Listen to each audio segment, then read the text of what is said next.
Prince Oh, Valiant. what's up, everybody? Hey, yeah, welcome to. I didn't know whatever Psycho was gonna come out of Psycho's mouth there when we're going live. What's up, everyone? Welcome to FSP episode number. I always forget to look at it every single time before the show. 96. Four away now from 100 for FSP. It'll be our when we hit it. It'll be our third 100th episode for this channel. Three podcasts hitting 100. Yeah. No, right? Awesome. Yeah, no, like Fun Pop hasn't hit 100 because That's right.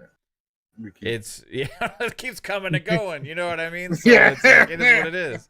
No, but it's interesting because FSP, you didn't know how it was going to go when we started out. You know what I mean? But like here we are, 4 away from 100, getting closer to 200 on Ultimate, and we had episode 100 on PM and the PM earlier this year. So yeah. It's, looking forward to that. That's 4 weeks from now. Everybody, thank you for tuning into the channel. You all rock. I appreciate you all being here as always. And we're going to have some fun discussions. We got some games to talk about.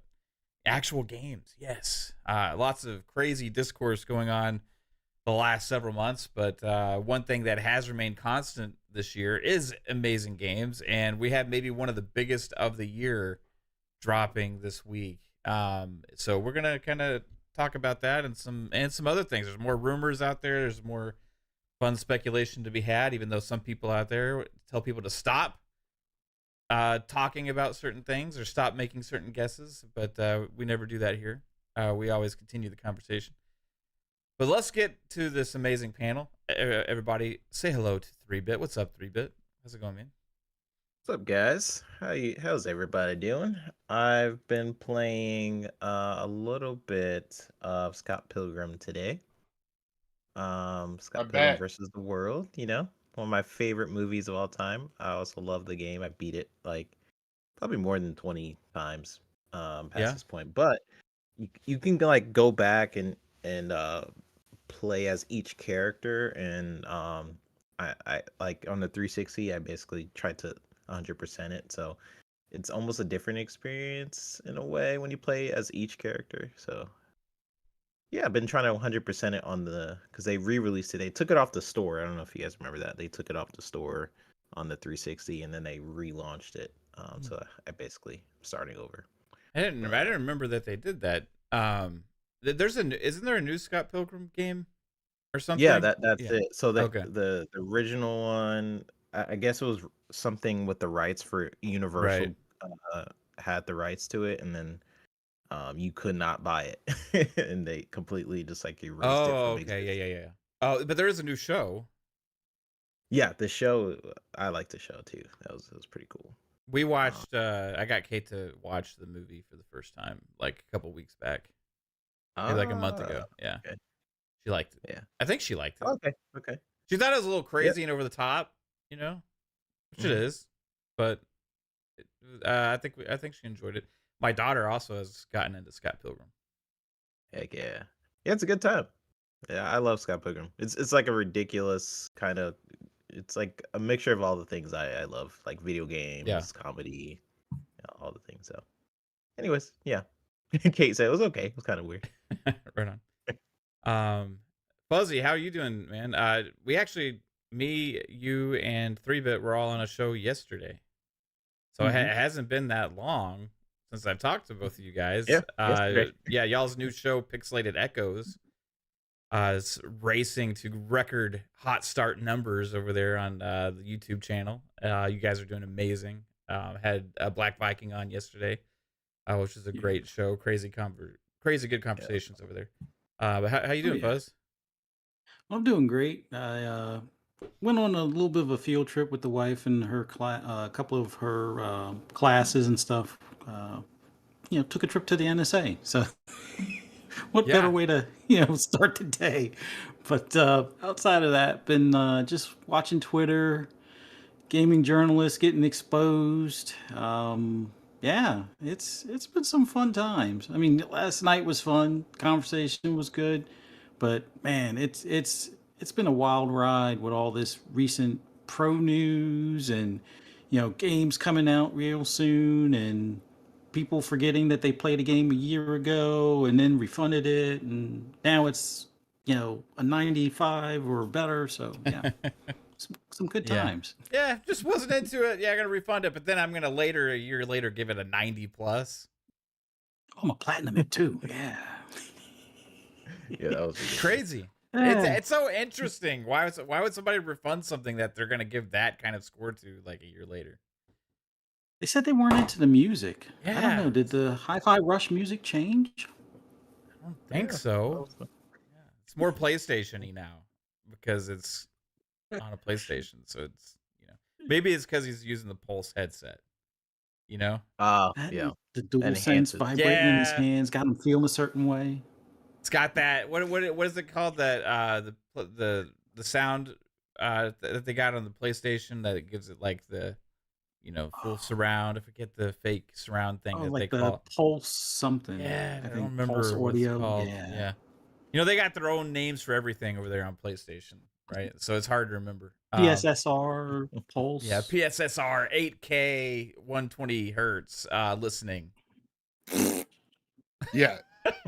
300 tops and 3 bajillion Tempest. teraflops. Tempest audio. Thank you, Chad. Chad always Tempest. comes through Tempest.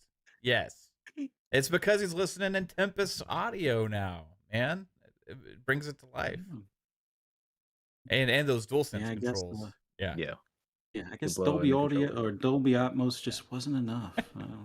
Yeah, I don't know. It's crazy. Yeah. Who knew? Hey, Psycho, what's up? How's it going, man? Good. Discord is freezing on me, so if you guys don't hear me for whatever reason, that's why. So we'll be on standby with that. But anyways, yeah, I that whole fucking 8K, it was a 4K 120, 8K 60 bullshit is thoughtful wishes of what could be in the future of the technology if it comes to be. So it was just fucking hogwash, and I can say, oh, Xbox is going to be 16K at 5,000 FPS on the next Xbox. So market, I mean, fucking idiot. Anyways, I've been playing Unicorn Overlord, been loving the fuck out of it. My game of the year, trying to get through it, but each time, the more I play, the more it fucking hooks me in. Like, I have not played an RPG or a tactical style game, let alone an RPG tactical game that has put its hooks on me. I think it almost rivals Final Fantasy Tactics on my part, because of each, as you progress your characters, your teams, you have to split them up and start putting the right teams together against the enemies that you're playing, regardless of how good that team was in a prior fucking area. It ain't gonna be like that in the future, I can tell you that. So loving it, fantastic game. Yeah. And I'm here for that. Yeah, man, it's like one of those games where you really feel like you start to get more powerful, and it changes and evolves over time, and that's really hard for them to get right in games a lot of times, and especially in tactics and strategy games. And there's some like master classes out there, and ones that are the best examples of all time in the past for that, and different genres. For me, in tactics style games and JRPGs, was Final Fantasy Tactics was like the gold standard, right? For all of that. For Western RPGs, surprisingly, the gold standard for that for me was a CRPG, was Neverwinter Nights, right? The skill and the job like system, and like the way that you continue to evolve your character over time and get more powerful, even if you're a high level, and completely change your play style, all that stuff was Neverwinter Nights back in the day. But like for tactics games and stuff like that, it was definitely Final Fantasy Tactics. But like this game is achieving that kind of level, right? So I agree with you 100%. I think it'll be game of the year for some peeps, or I don't know. I'm I hearing think a lot I of think it's too niche a little bit. Maybe some of the critics it'll be like a critical darling too, but at the same time it's only sitting at like an 87. You know, so right. I think it may get votes from people that love the genre, right, and love the kind of game that it is and realize how special it is. But like, I don't think it's gonna get enough of a push, right? Hmm, okay. I wish it could, you know, but it just in Well, this day and age, like I think the other game we're gonna talk about, Dragon's Dogma 2, right, is gonna have more of like a mass appeal type to it that it might kind of get that RPG nod, you know, for the Game of the Year candidates. Plus, also you got Final Fantasy VII Rebirth that might get the nod there. It's at a 92, so you already have two other RPGs. So I think for like a Unicorn Overlord, it's gonna be hard with the other games that are out there. But you never know. Like as the year goes on, what the other games that come out, how good are they going to be, and all that. Maybe there's a bunch of flops, and Unicorn Overlord sneaks in, right? and the thing that um I I will notice that with Unicorn Overlord, if it doesn't get nods, is that it's not that AAA high quality. That I've noticed that a lot of these IGN journalists out there, that's what they're looking for. Yeah, and They I agree. gameplay is lost I agree, but then they go and they nominate like Nintendo Switch games, right? So because like, it's Nintendo Switch. right? That's the thing. Yeah, I know. It's like if So it's on it's Nintendo, it's like, oh, it's a look at the Nintendo darling. But if it's like exactly if another it's game on PlayStation and Xbox like that, it gets like overlooked from them a lot of times. yeah, it could get indie game of the year, even though it's technically not from an indie studio, but sort of, kind of, you know, Yeah. kind of like the one game last year that was indie, got nominated for indie game of the year, and it was not even an indie game, or well, it was made by a AAA studio, so Yeah. or publisher or whatever the fuck it was. Yeah, it's Dave the Diver. Yeah, it was like a Nexon published game, I think, or something like that. Yeah, The developer was small, but the publisher itself was big time publisher. It'd be like Microsoft getting indie game of the year, or I'm not saying they're as big as Microsoft, but like PlayStation funding an indie game from a third party studio, and then saying indie game of the year. So Yeah, just, giving yeah. themselves their own Yeah, award. it wouldn't work. It wouldn't work. But yeah, everybody, this is it's gonna be a good week for games. There's some really good ones coming out. But one that kind of stands out a little bit because there's been a lot of hype about it. They put the character creator demo kind of thing out there for everybody to play with, and a lot of people have been having fun with it on consoles and on PC as well. And that game is Dragon's Dogma 2. This is a sequel to a game that came out a long time ago now. This is like a 360 game, and it did pretty good numbers. It became kind of a game that had a lot of legs, and people still play to this day. And it became a good franchise, and this is was revealed last year, I believe, early last year at some point. And we were all surprised. Hey, Dragon's Dogma 2 coming like next year? Holy crap! Well, it's right around the corner now, and looks like they took all the best things from the original Dragon's Dogma, amplified it, and made it into even a bigger, better type game. And now, because of the success of the original, this has garnered like now a new level of hype and attention now, and it may be one of the bigger releases we've had so far this year for sure, especially for multiplats. And I think this game has a chance to be special. It has a chance to potentially get Game of the Year nominations and stuff like that. Now, obviously, the game's got to come out and still be good, but it's Capcom. The developers, it seem like they've gotten everything together with what they're trying to make here in a sequel to a game that's not going to be too different from the original. So, but pushing the boundaries a little bit on fidelity, graphics, open world, job system, all these other kind of things in it seem like it's really going to be a big RPG, right? Yeah. So I'm personally really excited. I put a poll in the chat for who's getting Dragon's Dogma on launch.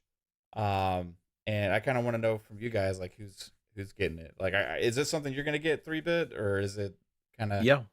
yeah day I played one the or original. Yeah, I think this one's a day one for me. I played the original. I just think the combat and how you're able to like jump on top of enemies and kind of it reminds me of Shadow of the Colossus in some ways Mhm. of how you traverse enemies and I don't know. It always felt different enough for me to make it stand out from this genre. It just does something that's I don't know. They have a cool world. And if you guys look at the behind the scenes with the developers and when they start talking about like different levels or how they want to create the boss battles and make it fun and but make it ambitious, that's stuff I always like to hear from a developer. When you're trying to push a medium forward or push a genre forward, I always kind of like to have developers I don't know, love what they do for first and foremost, and that usually will come across in the game. So I'm really looking forward to it. I think it's a good way. I think this might be the first game I'm buying this. No, I bought NBA 2K, but early adoption of games I'll be buying this year. So yeah, this one's definitely for me. I'm definitely gonna be looking forward to this game for sure. But yeah, I looked at some of the older like interviews with the developer, and they kind of went into their thought processes for some of the level design and the creatures. If you guys seen the trailer, it's like that weird bird yeah looking boss that like kind of tilts her head. I love that stuff. Th- if you guys played the first one, it's one of those games like I played a bunch of times. Like I would start the game, you know, because I bought it on the PS3 or PS4. It was a while ago. I can't remember, but I remember playing it and I'm like, it's not really for me. But it was one of those games that really rewards you if you keep playing. It introduces new mechanics like abilities and stuff like that, and the world really opens up to you. So I'm imagining what they did with the first one on like a grander scale, and I'm just like, yeah, I'm in. That sounds awesome. So yeah, I feel like if there's not hype for this game, there definitely needs to be. I think it's one of those games where I was like, I hope it gets a sequel and you just yeah improve upon what's already there. Because the first one had a really a solid foundation. So I'm looking forward to it. yeah That's it. Yeah. I think this being multi-plat, launching on PC day and date as well, like its game has a chance to really do a lot of numbers and overshadow even other franchises that have bigger names, right? Yep. Like other games come out this year that are exclusive, like Final Fantasy 7. I saw yeah, Dion Hayes says I think Dragon's Dogma 2 is going to overshadow Final Fantasy in 2 days. Get plenty downloads, and I think it will be at 60 with the patch, or maybe 60 already. We should see this weekend. Yeah, being multi-plat and having the ability to play on Xbox or PlayStation or PC, all of that at launch, I think is good for the franchise. Right? This is the detriment I've been saying is kind of to Final Fantasy. Like, could you imagine if Final Fantasy 7 Rebirth was available like everywhere at launch? You know, it would have been such a bigger thing than it was, even though it's still a big launch, but it's not as big as it could have been, right? But now Dragon's Dogma 2 being a multiplat is actually elevating its franchise. Like we've made the argument before, like what the negative effects of doing the third party exclusive deals, right? This is like the positive effects for Dragon's Dogma. Like you have a lot of people excited for it that would have just potentially ignored it otherwise, you know? And now you have a game that's probably going to be played by tons and tons of people. I think you're going to see people posting about the numbers, like on Steam and all this kind of stuff. You're going to see people talking about how big it is on Xbox and all these other kind of things as well. And I think it's going to do great things for the franchise. And this is like a unique thing too, because it's a Japanese RPG, right? Yeah. But it's also it's a weird kind of game because it is more of a Western RPG, right? It's something about Dragon's Dogma when they originally promoted it and revealed it. It was like a Western RPG kind of created by a Japanese studios, like their take on the Western style of RPGs and stuff. And now you have other games have kind of leaned into that. You could even say like Elden Ring is, even though it's a Souls game, it's got like Western RPG vibes to it with the open world and kind of how that works, right? But now you have this game coming, and you can have people. It appeals to people that are JRPG fans. It appeals to people that are Western RPG fans. It appeals to the single player story based gamer as well. So it's they're doing great things, and plus it's Capcom, and so you know it's going to be polished, right? And you know it's going to come out probably in a good state at launch, as long as there's no big major save bug issues or anything like that. But yeah, I think the game's got a chance to do something. Are you gonna be getting Dragon's Dogma, Fuzz? Oh yeah, I already got it pre-ordered. Ordered it earlier this month on CD Keys. Got the deluxe edition for the same price as the standard edition. Just gotta wait until the 22nd to get my key, get the extra DLC stuff and that ring or whatever. But yeah, I'm like, when I saw some of the open world shenanigans that can happen, that sold me on it automatically. Like, I've seen that stuff in Starfield, and that was like the most fun thing, where you can land on a planet. You know, some of the other enemy types can land on the planet further away from you, and then just start a battle just because you're trying to find this cave or something, and they wanted to get the stuff in the cave. You know, you wind up in a shootout. But at least with Dragon's Dogma, like, they were showing some of the random events that can happen. They were looking for a quest item. All of a sudden, the griffin was, I guess, swooping down to feed on something else. And since they were in the area, it started attacking them. And they had to fight this griffin that normally, I guess, wouldn't involve in that quest line or whatever. But it was like a random event type of thing. Another person was on one of the ox carts, which is sort of like a fast travel. But then they got attacked by a cyclops or something, that was like stalking like that particular path, and he broke the cart. And I guess you lose the fast travel on that, but they wound up breaking into a battle, and the original driver, I guess, had to help them, and the animals ran off and stuff. There was another guy that got into a battle with like lizard people or something. And then he must have beat up on him pretty bad. So whoever he beat up on must have survived and got reinforcements, followed him into the town, started attacking people in the town, and he was able to get all the people riled up in the town to fight off the lizard people.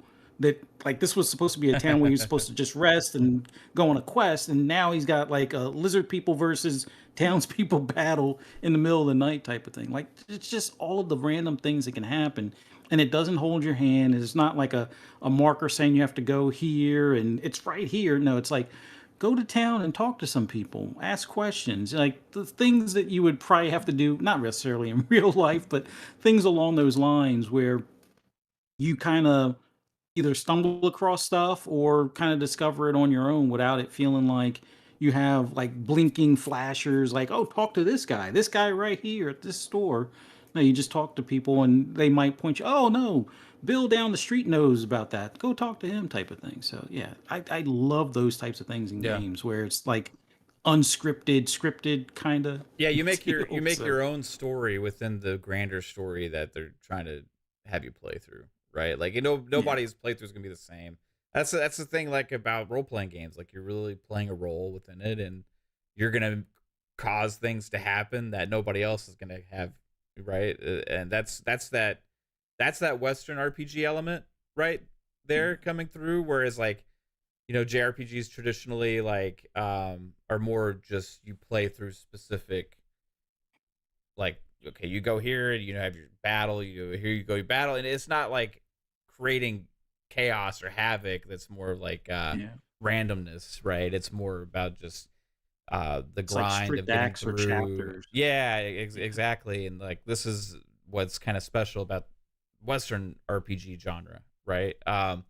So it's really cool to see like that blend though of the culture of the like traditional like JRPGs with characters and ideas and like the vocation system that they have and all this kind of stuff like brought Seeing into what that. they pick and choose. Yeah, like, brought into the Western RPG format. Like that's one of the things that makes Dragon's Dogma unique and special, right? Like because it does the things like you see in games like Skyrim a little bit or something like that, where you have those things that happen, but like you still get that flavor, that is unique to games created from Japanese developers and stuff as well. So, and the cool thing is, I don't feel like I had to have played the first one. Like, there is lore without being spoilers or anything. The fact that it's like you're the Arisen, you were tasked to battle the dragon kicks your butt, takes your heart, and now you're on like a mission to get your heart back kind of thing.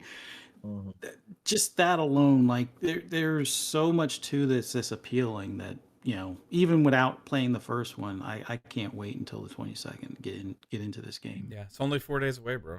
Only 4 days away. Yeah. What about you, Psycho? Is this a day oneer for you? You gonna sit on it a little bit? I'm gonna pick it up. I already have it pre-ordered. I might sit on it just because I'm just having a lot of fun with Unicorn Overlord, and being an RPG already, I don't want to stop it to play Dragon Dogma, because that could be one of those games, like I put a tweet out, that could change my Game of the Year nomination. So I just want to get through Unicorn because I'm just having a blast, and then the game's going to be there regardless. I have so many other games that that have came out. I mean, I bought, I think, 8 games physically since working at GameStop, new, that I haven't touched or barely even played them. So it's one of those things that, you know what, I'll just wait on Dragon Dogma for now, but it does look amazing. Enjoying seeing the character creator. Yeah, it's not in depth, but hey, you know what? Who cares? It gives you just enough to make your own character. To, it's not just here's your character and that's it. With most RPGs, so that it's neat to see, that level of depth. It's not like a Cyberpunk 2077 level character creator, but again, it gives you enough to make your own person, so it feels natural. And again, I got fucking I'm waiting on what do you call it, BG3 for the physical edition. I pre-ordered that, so that's going to be coming I don't know, soon. So there's a lot of RPGs. It's been the last couple of years. It's the time of RPGs right now, and being an RPG lover, I'm fucking loving it. So there's so many great RPGs out there, man. Like they're just kind of like bringing it back, bringing that genre, like especially tactics. Tactics games. You got great Starfield came out last year, and you have like we got Dragon's Dogma this year. Dragon Age is gonna come out at some point, and hopefully it's really good. But that's also kind of a tacticsy style, or it has in the past been. We don't know what they're gonna do with the new one, but Grand Blue Fantasy Relink, that was awesome. I beat it. I just didn't get into the end game stuff, and from what I hear about the end game stuff, it it kind of gets you finished the story per se, but it's like a grind to do that. So I'm like, okay, I'm gonna do some other stuff, so I'm gonna get back to that at one point. So holy shit, what a great time to be an RPG fan. Yeah, I thought you were gonna say RGB fan. Yeah. You're right. Yeah, because I'm in my back. I'm like, I need a fucking new PC, and Yeah. Yeah. Yeah, I do like those the RGB. All those great RGB games coming out. Like, yeah. Hey, have y'all picked what you're gonna be like for your starting characters yet? For the vocation? Oh no, because they have that creation, that character creation thing that came out earlier, right? Yeah, I didn't Yeah. even mess with that. I haven't either because I tend to not like to do stuff like that ahead of time because I kind of like that when a game comes out, I like to experience it all together. You know what I mean? And so demos and pre-release things on a game I know I'm gonna be playing, I tend to kind of like not do too much, right? Yeah. But they got some I would interesting just wait. classes. They got fighter, archer, thief, mage, warrior, sorcerer, magic archer, mystic spearhead, trickster, or warfarer. I'm probably gonna lean into trickster, I think, myself. Do we know, like, because it's been a while since I played the first one, do we know what each of these elements do? Like certain weapons maybe you get, I know you start off basically with nothing in the beginning, but do we already know like all the traits for all these different classes? I can give you like a mini description of each one if you would like. Yeah. Okay. All right. And I want to know the chat. I'm going to go through these. And if you're playing Dragon's Dogma 2, tell us, what are you going to play? What vocation are you going to be? First off is fighter. It says there's a shout out to also, this is from hacktheminotaur.com. I've never checked out the site before, but they got a pretty good breakdown of this stuff. So the fighter vocation excels in melee combat and physical damage. Wielding a one-handed sword and shield, fighters can slice through enemy ranks and deliver powerful blows while also using their shields to protect themselves and their party. Fighter is one of the 4 starting vocations available in Dragon's Dogma 2. Both pawns and Arisen can use the fighter vocation. Okay, so there's only 4 that you can use to start with. Okay. Interesting. So, okay. So I guess like the basic kind of class. Right. So we'll have to choose one of these 4. So I may not be able to do trickster then. Okay. Archer. Well, you would work towards it. I think you have to start off as thief to move to get trickster, to trickster. I think. Got it. Okay. Sydney Sweeney was on. I love that kind of stuff. All right, Archer. Archer vocation specializes in long-range attacks, dealing massive damage using a bow and arrow. They perform their attacks from afar and can target enemies in high positions. In addition, you're a bow and arrow guy, right? In addition, they are essential in supporting the front line. For example, by targeting enemy weaknesses, they can create opportunities for your allies to strike. All right. Yeah, that sounds. I love playing bow and arrow classes and like everything. I tried it in Monster Hunter and never do that in Monster Hunter. It's like it takes like 100 arrows to take down monsters. But I didn't know that at the time. Like everyone's like, that's supposed to be your secondary weapon. I'm like, no, that's my main. I'm supposed to be a bow and arrow guy. But yeah, that sounds like me. But yeah, you can keep going. No, 3-bit's already decided he's a bow and arrow guy. 3 is the thief. The thief vocation attacks with deadly speed, dealing rapid and consecutive strikes with daggers with both hands while exhibiting outstanding mobility. They quickly step away after striking, exploit openings to cling onto enemies, and inflict heavy damage. They may also steal items from NPCs and enemies. I mean, thief. So you're like thief. You're gonna be like doing sneak attacks, and you're gonna be doing like the dagger attacks. You're gonna be clinging on to the beast and like doing damage on their back. So that sounds pretty good. That sounds cool. Mage. Wielding a staff, the mage vocation offers support to the party in various ways, from launching magic attacks, offering enchantments that bolster their party members' weapons, to casting healing spells. The more advanced and powerful the magic is, the longer the incantation time will be. As a mage, you will experience a strategic excitement of deftly executing your magic abilities. So it's typical magic. Wait, would you? I guess we'll find out what you mage, choose after. thief, archer, and fighter. I think those are the 4 main classes. Yeah. right? I'm gonna start off as fighter, but I don't know what the one is where you can add magic because I want to have a flaming sword to set things on fire when I chop it. Yeah, there you go. Cook barbecue it and chop it up. That sounds awesome. And it sounds like I know you like Splinter Cell, Mav. Like that's your game, Yeah, right? love it. But you don't play stealth classes ever in games, right? That's like not your thing. No, I mean it kind of is. Really? So you would go stealth? Yeah, I usually would choose like most of the time like my default that I in a lot of games would like this I would go with like a rogue type character, you know. Oh. Um, but I started last several years. I started trying to mix it up more because I caught myself doing like the same thing over and over again. I would also choose rangers a lot or like archers like you, because a lot of times those two kind of go hand in hand, you know. But yeah, I tend to not pick the big guys. It's more like front facing. But some of these games aren't like as great with stealth mechanics, you know.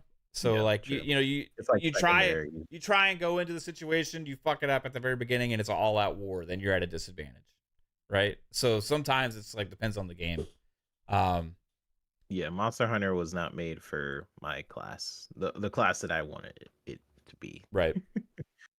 I tend to try and be stealthy as possible, but I don't know. I'm not very good at it. I'll be honest, unless the game's built around it. So then we need more stealth games. That's a side topic, but 100%. We barely have any now. Yeah, and the ones we get are all stealth tactics games. You know, you get like Shadow Gambit, like things like that. Like we don't get traditional games that just happen to have stealth in it. Yeah. Do like you can do stealth if you want. Yeah. And Josh Sawyer from Obsidian actually did like a Q&A type video or whatever. Mm-hmm. And people were asked him about Alpha Protocol, right? Or would you do another game like Alpha Protocol or Alpha Protocol 2 if you had the chance or whatever? And like he was talking about that he thinks that the stealth genre doesn't have mass appeal anymore. I mean, I'm sure he's right, but that doesn't change the fact that I still want it. Yeah, and he was like, he doesn't know how much mass appeal like a stealth genre has, like for traditional and I was listening. I'm like, no, don't say that, dude. Like people, we want Splinter Cell. We want like traditional like big stealth action games, man. Like, but I feel like genres they come back and revolve around and I also feel like most RPGs like most like when we were talking about Unicorn Overlord, I don't feel like that's like a mass appealing game to audiences. I mean, whenever you go to the Game Awards, that's why I call it like a popularity show. It rewards the same type of genre every single year. You get your dad simulators, right? But with a game that's stealth based, we don't really get that anymore. So I feel like because there's not a lot of stealth games, it would stand out. Yeah. At this point in time, at least. But I think what they do is they take like, oh, people don't like these sections in these games when they put stealth in their games, and like people always say, I don't like this, I don't like that. But like those games don't really do it very well. Like there's like traditional games, the ones that kind of kick your ass at it, you know, like the old school Metal Gears and Splinter Cells and stuff like that, where like, you know, you get caught, you fail, you know? Yep. Like those like had more actually like big appeal because they were challenging for the time and more engaging in that way, and that became you have to think about every move you make and every decision you make and how are you going to approach the situation. Whereas now like they kind of relegate stealth elements into games. It's like you're just kind of sneaking through the bushes in this one section, right? And you got to like slingshot or like take your bow and arrow and pop out or pull somebody into the bushes and assassinate them. Whereas like beforehand, the entire game is built around not being seen. You know what I mean? And that to me was always like badass. You know, like Sam Fisher going through like especially like in Chaos Theory and you're doing the co-op levels. That's the best shit ever, man. Like you go with your buddy and you talking to each other about how you're gonna approach the situation. Like you go there, I go there, and you go through, and it's like shoot out the lights, and like these guys are watching like soccer on TV. You know, like I love that. Yeah, God, it's so amazing. It ties in like what's happening with the story with your actual, like you start to feel like you're the character, because if you fail, it's like that's it, right? Yeah, you're immersed into that environment because like it's like you're really in that situation, and it's more realistic where like if you fuck up and like trigger this whole place to come after you, your chances of survival is extremely small. Right? Yep. So they didn't pull any punches on that. Like you had to try and get through it, without being detected. So anyway, I missed that. But anyway, I guess they say people don't like that anymore. Next up is warrior class, warrior vocation, and I think this is probably a split off of the fighter class, right? And it says the warrior is an advanced vocation that boasts a robust physique, specializing in direct combat with the strength to endure enemy counterattacks. Warriors are masters of two-handed combat, such as the great sword and the hammer. The strike that is unleashed after charging power and identifying an opening is among the most powerful attacks of all vocations. This is going to be your like big damage dealer class, right? That is going to be for the people that have really good timing in their combat and shit, and are good at not getting hit, probably because they don't have as much stuff to defend themselves, right? You got sorcerer. Sorcerer is an advanced vocation, completely specialized in various magic attacks. Their magic is conjured with both hands through a large staff and can change the tide of battle at any given opportunity. As their magic spells take longer to cast, it is key for the sorcerer to find a safe place and determine the correct moment to strike. Same thing for magic class. Had bigger damage dealer there, but maybe a little bit less mobility, less defense. The magic archer, same. Magic archer vocation excels in long range combat with their magical arrows. Multiple arrows can be used in combat, but magic archers are also adept at supporting their allies. They can learn a Why would I choose the other one if I could have magic? You got to work to this one. You got to start with the archer, and you got to work towards this one, right? I think that's what Steele said in the chat. Yeah. Magic archers are also adept at supporting their allies. They can learn a custom skill that unleashes a devastating attack over a wide area in exchange for reducing their own maximum HP. Ooh, that sounds like a trade-off that I'm not willing to make. Have one of your pawns be that. Yeah, no, exactly. You got to protect them. Right. The pawns, like there's a list of the pawns, and like some of the vocations are available, some are not. So it'll be interesting to see. And I think over time they may add more vocations as well. We'll see on that. Next is Mystic Spearhand. This one looks kind of badass, I have to say. So the Mystic Spearhand, a vocation available only to the Arisen character, combines melee and magic, making them a well-balanced vocation that is effective from any range. The Mystic Spearhand is a master of their unique weapon, the Duo Spear. Using magic, they can paralyze enemies or hurl multiple objects at them. So it's kind of like a warrior mage, battle mage kind of class. That sounds pretty cool. Yeah, I like that a lot. But this is the one I think I'm going to work towards, is Trickster. A vocation exclusive to the Arisen, the Trickster can conjure illusions through the smoke created by its unique weapon, the Censer. Tricksters can use illusions to deceive enemies into fighting against their own. They also have the ability to temporarily increase the power of pawns beyond their limits. A brand new vocation to the Dragon's Dogma series, the Trickster is a hybrid vocation that focuses on support spells and looks like a blast to play. I think I'm going to probably rock with that one. I like the way that the characters kind of look and stuff. It's kind of like that advancement of the Thief, but it's really unique. Warfare is the last one. The Warfare is a new vocation exclusive to the Arisen that can use every weapon and learn different skills from each vocation. By using diverse weapons, the Wayfarer can respond to any situation and create combos that cross vocational boundaries. The warfarers' lower base stats require them to utilize the situational strengths of different weapon types to be on par with other vocations with specialized strengths. So, jack of all trades class, warfare. Gonna be not masters of anything, but good at a lot of things. So, I kind of gonna be depending on your play style, I think. I Anyway, think I may have to lean into that one because I want the flaming sword as opposed to throwing objects with magic and the sword kind of thing. Right. Although what was that other one that was like with the spear or whatever? I Yeah. think that one would be another good one, but I want to set things on fire. The Maybe I'm a firebug. Mystic Spear Hand is that one. Yeah. So if you're gonna want to probably start with a mage class and then go to one of the others, Buzz.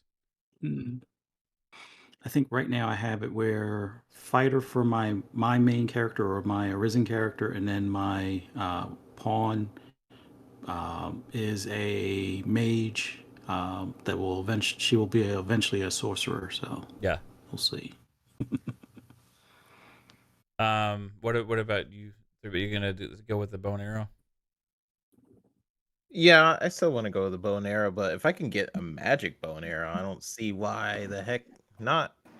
I would go to that one. Okay. But I guess you. So can rank up to what Steele's saying, because I don't know, like it didn't clarify in this, but like Steele is saying in the chat, and I trust Steele because he's been looking into this game a lot too and stuff. So it says none of the classes build up to other classes. You unlock them through meeting NPCs. Oh, interesting. So you can change your classes in midst of the change game. it then, is what he's saying. I'm not sure how many times you can. Can you? If you can change it once, or you can change it any time or whatever. But I guess you unlock it by meeting Or maybe an NPC. certain classes are related to other classes, so you can make that switch. I don't know. Over. I'm gonna start as a thief and then go to a trickster. That way, Okay. all my bases are secured. I'm happy either way. Steel says no relation to classes. Okay. Okay. Steel's like our Dragon's Dogma wiki right now. Yeah, we should have just had Steel on the show so we don't make a bunch of mistakes when talking about the game. Yeah. What are you doing, Steel? Get on here, you fuck. Might as well. Steel. No, for sure though, man. Just like, kidding. No, but serious. Just kidding. But no, actually, you should go. Yeah, I'm excited, bro. He said he can Steel. Yeah, get in here, bro. Set us straight, man. You got the magic password, man. You can just hop in at any time. So with me, I haven't looked into any of the classes or anything like that. So I don't know what I'm gonna play, but I'm usually in between like a paladin with any time of RPGs like that. I like the half physical, half magic users. So whatever that alludes to, so I can self-heal and cast, fire bolts or magic missiles. It's been a long time since I played the first Dragon's Dogma. Like I played it like I bought it at launch, and then I played it for a while after launch, and then I haven't played it since. You know what I mean? So like this has been a long time. When did the original one come out? Like it was like 2016. I feel like I played it maybe, on the a while. I played it on the 360, bro. I feel like I played that on the PS3. It's like the only game I really played on PlayStation 3. The only game you played on I PS3? bought it. It was only $6 in the store, so I bought it. It came out in 2015. Dang. Wait, no, hold on. It's That was the online one that released in Japan was in 2015. Was it 2012? 2012. 2012. Dragon's Dogma. Yeah, it's 12 years ago. Yeah, it's 2012. That long? Mm-hmm. Dark Arisen came out, I think, either a couple or a few years later. But yeah, it came out in 2012. Damn, dude. Dang. This has been a while. Yeah, I guess that's right because What's up, like 360 era ended in like what 2013, right? So it'd have been okay. Yeah. Yeah, damn. It was right before that. Yeah. Makes sense. Hey, thanks for stopping in the show, bro. Hey, well, I was tuning in, just got done with some work and whatnot, and glad I could be here, man. Yeah, you were being the Jasper actually guy in the chat here. Thanks for that. Nah, because I seen that some people may be interested in it and whatnot, and I was hearing you guys talk about it, and I just didn't want you guys to have like you start the game up, you're like, oh, I think I'm gonna be able to do these things, and it's like, it's like what y'all were speaking to with the like classes building to one another. The first Dragon's Dogma had something like that, but it was more attribute based. So, for an example, if you picked a class, whatever attribute you built with that class stayed. So if you switch, there was no change. You had to rebuild up whatever stats with that class. So what'll end up happening? So, like, let's say for an example, you start off as a as one of the regular vocations or whatever, and then later on in the game you want to be a completely different vocation. You would end up being less powerful than you would be if you planned to play that different vocation earlier. And it also opened a lot of that up that stuff up a little bit earlier, so that you can make those choices. Whereas in this one, they took that out because I think people were complaining about having to grind the game, because that's how it came down to. People played the different classes so you can get all the different attributes so you can be this strong character, but not everybody's going to play the game 16 times or grind a certain area to do that. So this time around, whatever class that you pick, it doesn't matter what you pick, because what it's automatically going to do, let's say that with a warrior you have 150 strength. If you swap to a mage, for an example, you're only going to have 50 strength, but you'll probably have 150 magic, for an example. You know what I mean? So those will be the changes you see. So you'll see more direct carry acrosses, and you'll be able to have more versatility in how you want to play. Now, I don't know. I haven't seen any clarification on if you play the different classes, whether you get there because every class has like a mastery skill or whatever. I don't know how that's going to work, whether that adds additional attributes to you.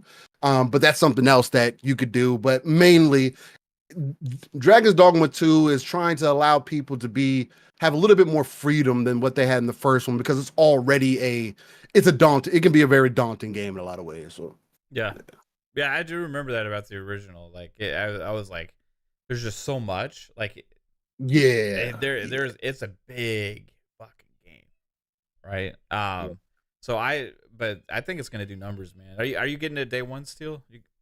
Yeah, I got it pre-ordered. Everything is lining up correctly, man. I might be able to stream it every day. Take that week off and just really get to it, pump out some content. I'm planning on starting as a thief. I already got my characters made and everything. I spent I got like 3 or 4 hours in the character creator. How do you just making sure that my characters look how they do. Yeah, how do you like the character creator? You think it's like good? You got everything you in there you want to have? Yeah. I'm a lion fan. I'm also a Leo, so it's like the lion, the animal, not Detroit. But so being able to play as the Beastren, I thought would be pretty cool, because it plays into kind of some of my fantasy, I guess. Just being a lion type character, I thought the concept is that model my pawn after the wife. The character creator is definitely one of the best character creators that I've personally seen since probably Black Desert online. Yeah. There's no character creator that even comes close. With just how versatile that you can be. Well, I'll throw Naraka Blade Point in there too, because they have a pretty versatile character creator as well, especially on PC, because you can literally upload your face like 2K and put your face on a character, right? And it could be any face, it could be an anime face, as long as it has enough detail. I've seen people from Dune and stuff. It's super cool. Yep, exactly. So, and you see a lot of people do those types of things with Dragon's Dogma, but they're just doing it with the tools that are there, and I think that's extremely impressive. The amount, I've probably seen 100 different characters that look nothing alike, and that's what made Dragon's Dogma 1 kind of special, because the other thing about the pawn system, I don't know if you guys knew about this, and anybody in chat, and somebody asked a question about magic and throwing a sword and whatnot. The thing about this game is that the pawns, you can get higher level pawns than whatever level that you're at, but it's going to cost you more. or it's going to cost you per just point blank period. But if you get a pawn that's your level or under, it doesn't cost you anything. And the whole idea of the pawn system is that the other two pawns that you have, you never carry all the way through. Reason being, they don't level up. You have to put them back into the pawn system for them to continue to level up. And so the next person will get a leveled up pawn or get that level pawn or whatever that level when they come to it, whatever the pawn level is, that's how that kind of works. So you want to make sure that you're constantly rotating and everything as well. It kind of, that's what brings that co-op. Why I was so excited about potentially having co-op in this game, because just that system opens it up and like, okay, what if those were two buddies instead? Like invite y'all to here and then we go into the world and then boom, if y'all pop out, I get two pawns that come in, or I can just gives me an option or whatever the case. So, but yeah, that's kind of the whole idea. You have a kind of a rotating team, at least for the other two pawns. So, Okay. Well, I'm excited. Yeah, I like it. Yeah. 4 days from now, we get to play the game, and I think it's going to be one of the bigger ones for the year. I think it's going to kind of dominate conversation for a little bit. Yeah, I think it's going to have an Elden Ring moment for sure. The first one got highly slept on again. I think when me and Pawn looked at it, Skyrim that came out a few months before that. I think less than 6 months before that. Yeah. And with the other games that also came out that year, I don't remember what they were specifically, but there was no way that a game that was trying to westernize itself and also appeal to an audience that I call it Souls-like because of how the gameplay approaches itself, how you approach nighttime, how you have to approach the enemies. It's still more action oriented for sure. And it's like it is like Elden Ring, because if you go a direction, if you don't having a hard time, you can always turn around and go the other direction. Although, to Fuzzy's point earlier, I heard him saying this, what makes this unique is you don't know what you might miss out on if you turn around. So that's it's you throwing things in the air. Yeah, I'm excited about it. Yeah, right on, man. What do you get for the pre-order? You said what? I think it's what do you get for the pre-order? For the pre-order, I think if you get the $80 version, I think it is, or maybe it's $70. I don't remember. But you get you get two weapons. You get a weapon for your class, a gold weapon that's a little bit better than the starter weapon, apparently. You get some additional few things. You get one of the, I forget exactly what the item's name is, but it's one of the items that, like, if an NPC dies, that you use to bring them back. You get one of those with Phoenix feather? No, not Final Fantasy, but and then you get some other little stuff. To me, I don't think it's worth it. Because some of the other things that come in there too are kind of trying to give you a little bit of a boost to the beginning of the game. And again, if that's if you like it, then cool. I just think it's on the weaker side as far as what they're offering you for the game. I would have rather had like some cool cosmetics or something like that. But again, look who you're talking to. Yeah, you get like Killmonger haircut with the $100 edition. yeah, there you go. Alvin hit us with a $5 super chat. Said, "Sup Kings, never played DD game, but y'all are selling me. However, I need to know, what's the gear loot system like? This would push me over the fence." It's like a looter. Yeah. It's you'll find it's like kind of like Elden Ring. I mean, even if you didn't get in there, I'll put it to you like this: all the enemies drop something, material, resources. It could be a weapon, but a lot of the times you're going to get your armor and weapons and stuff out of chests and stuff that you find. It's the other thing too. It's like Skyrim in the way that weight works. You can find yourself easily over encumbered picking up a few things early on, so that's something else that you got to kind of consider. But yeah, okay. I tend to like those games, anyways. Yeah, it's not overly hardcore. Again, they've made a lot of changes to make it easier. I do think the lack of fast travel is probably going to turn people off, though. But they had the ox carts or something. You do, but not everybody's like full fast travel. But it's right. Like certain areas from like maybe town to town kind of thing. You're right. So it just depended on how that works. We're gonna find out. Again, I didn't think as many people were going to jump on Elden Ring as they did, although I was excited for it. But you saw what ended up happening. Capcom is just in a good place. Rise of the Ronin doesn't even hold a candle even close to what this game has done, and I mainly only say that because it's very similar to Wolong or similar to Neo. If you've played those games, you've experienced some of what's in Rise of the Ronin, except for like the gliding and the movement and stuff like that, which is unique. But if I had to pick between the two, I'd pick DD2 every time. Shout out to Alvin with another $2. Says all the enemies drop something. Sold. Yeah, they drop something, material, whatever. Yeah, for sure. Yeah, it's I think it's gonna be fun, man. It's gonna be one of those like games you can kind of just lose yourself in. Yeah, exactly. That's exactly what it is. Yeah. Pause, come back to. Yeah, 100%. Like, and I have so many of those games now. Like, that's just like, okay, I'll play these games over the course of years. You know, not just like sit there and play through it from start to finish. It's just one of these games that like it will always be there and I'll keep coming back to.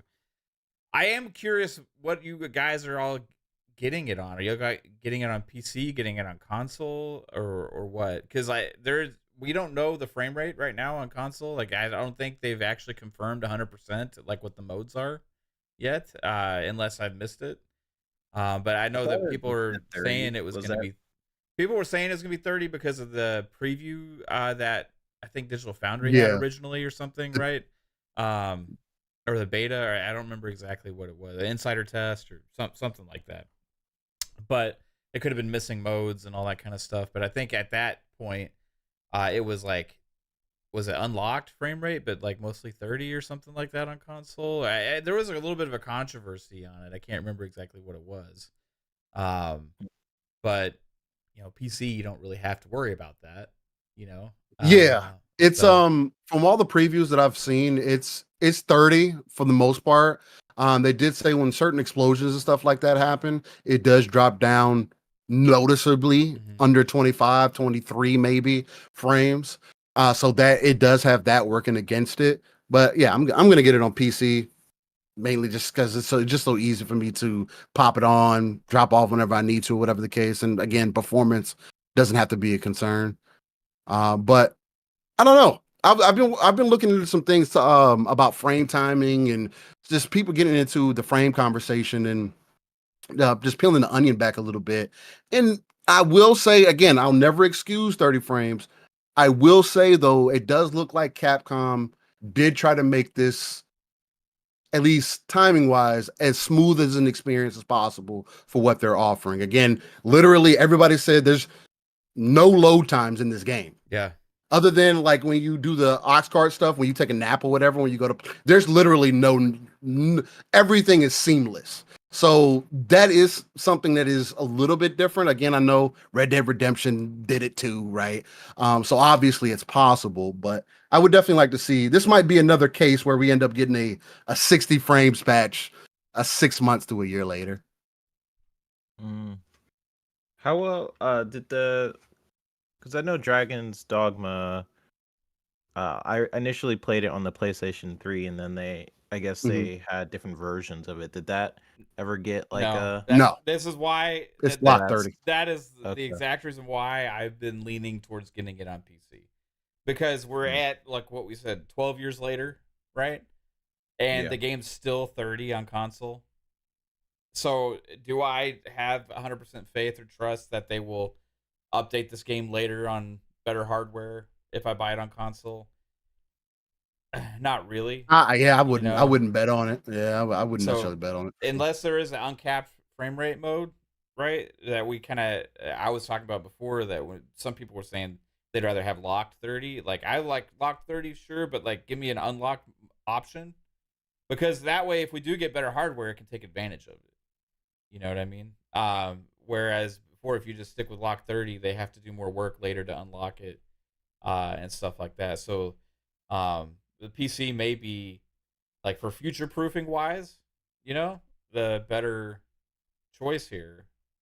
So that's kind of what I'm leaning to right now. Now, if they had done things like give us updates on the other one beforehand, then maybe I would have thought more about go ahead and get in the console version. But what I'll probably do is get the PC and then later on at some point when it's really cheap, Yeah, get it on on sale. console. Yeah.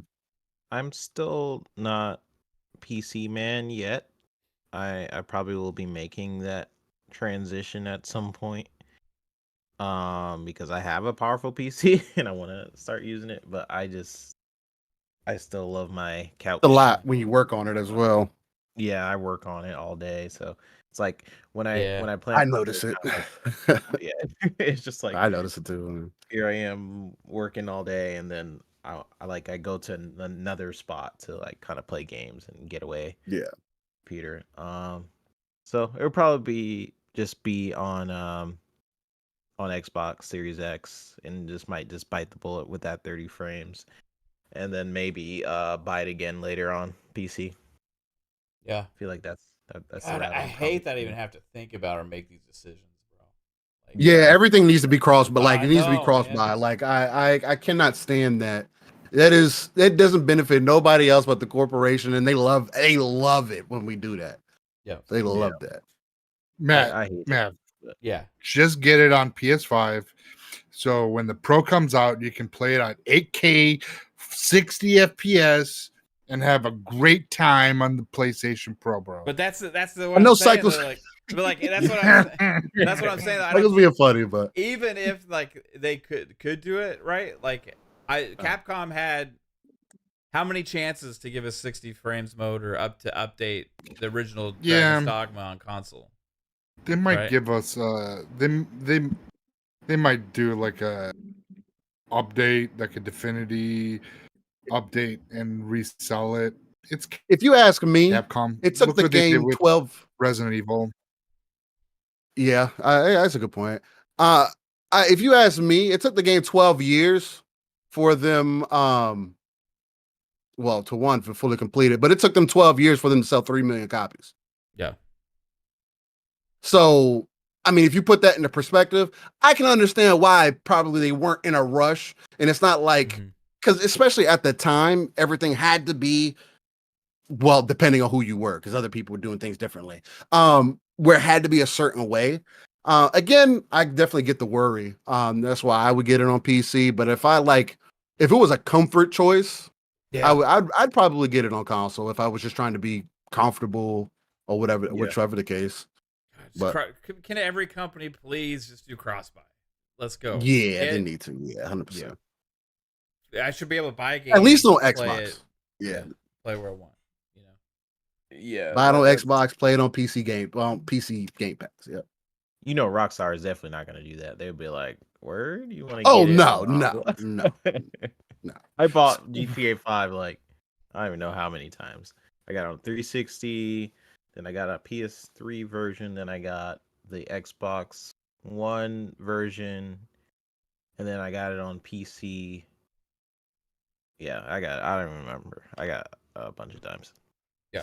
Even if they just charge like an extra licensing fee, something like, hey, Yeah. buy the game for 50% more, get, maybe 2 more licenses or something idea. like that. Yeah, like that wouldn't be bad. Yeah, get you to spend more money up front too. Upgrade to the like cross plat version or something. I feel like we're moving towards it with the move Steam just made. Yeah, with the family That's- access. Yeah. I was never imagining that they would have literally adopt what we can do on console. And that's crazy to me. And you could do it they implemented the family plan before Xbox did. Yeah. Fuzzy made that post. How crazy is that? Facts. Even if you ain't got to pay for it. That's the other thing. Yeah. It's because it's not a subscription, right? So it's Right. It's like it's more about just how you share your games with your family, but like they're doing it in a cool way because like what they're doing would solve problem for me that we have in our house with game sharing, right? Because we have 100% Xboxes on multiple TVs in the house, and if you go past 2, that's already a problem, right? Because like now we got it like somebody is playing on a different TV that I'm not using as my home Xbox, then I can't play somewhere else. It just creates issues. But like Steam's literally taking care of that. It is PC gaming. Like you'd think they would be the last ones to to be concerned about having 5 PCs in the same house, or you know what I mean, like sharing your Steam library across those things. Like they're doing things that really like Xbox should have done already. Yeah. You know, I When think did they even Xbox announce is that? for 2 consoles. Like I think Xbox is stronger, right, with the way it works because it's just seamless. Mhm. You know, but like if Yeah. you have more users and more stuff, then like the Steam version is superior, right? Yeah, When like did they announce Xbox that Game they're Share was great when doing- it was just the two boys sharing Yeah. the Xbox One, and that was like my home console and whatnot, and I would just log into the other one. But now on with them being on PC, like they've actually kind of moved away from their Series S's, and now they're like totally strictly Understandable. PC. And I've had to buy games for them separately because there is they had a game share thing kind of before, but it was a little more convoluted. So I always figured, well, if they want that particular game and it's not, and I'm not jumping out the window to get that game for myself, let me just gift it to them and go from there. But now it's like, oh, I get to play some of those gifted games, and they get to Yeah. play some of the other games that I have. And I think on certain things, like 2 of us have copies of Ready or Not. My other son does not, so I don't know if all 3 of us can play at the same time. I think he may need Yeah. his own copy, but No, they changed it to where you can play online and everything now oh with your family man. share. Yeah. Yeah. That's what I'm saying. That's that's We all great. think that That's this dope. is kind of like That's dope. them setting this up because, like, if you think about where Steam is going, right? Beforehand, they Mhm. just had the PCs. Now they have the Steam Deck, right? Yeah. Which Got a is hard- yeah. now you maybe could have a couple of those in the house. You got a PC in the house. Now let's say they add like That's what they want. another device that's more dockable for a Yep. TV, like you know what I mean? Like they're trying to take over with the Steam library, kind of like what consoles are kind of doing a little bit, Yeah. you know. And over time, like that's going to be more of a problem.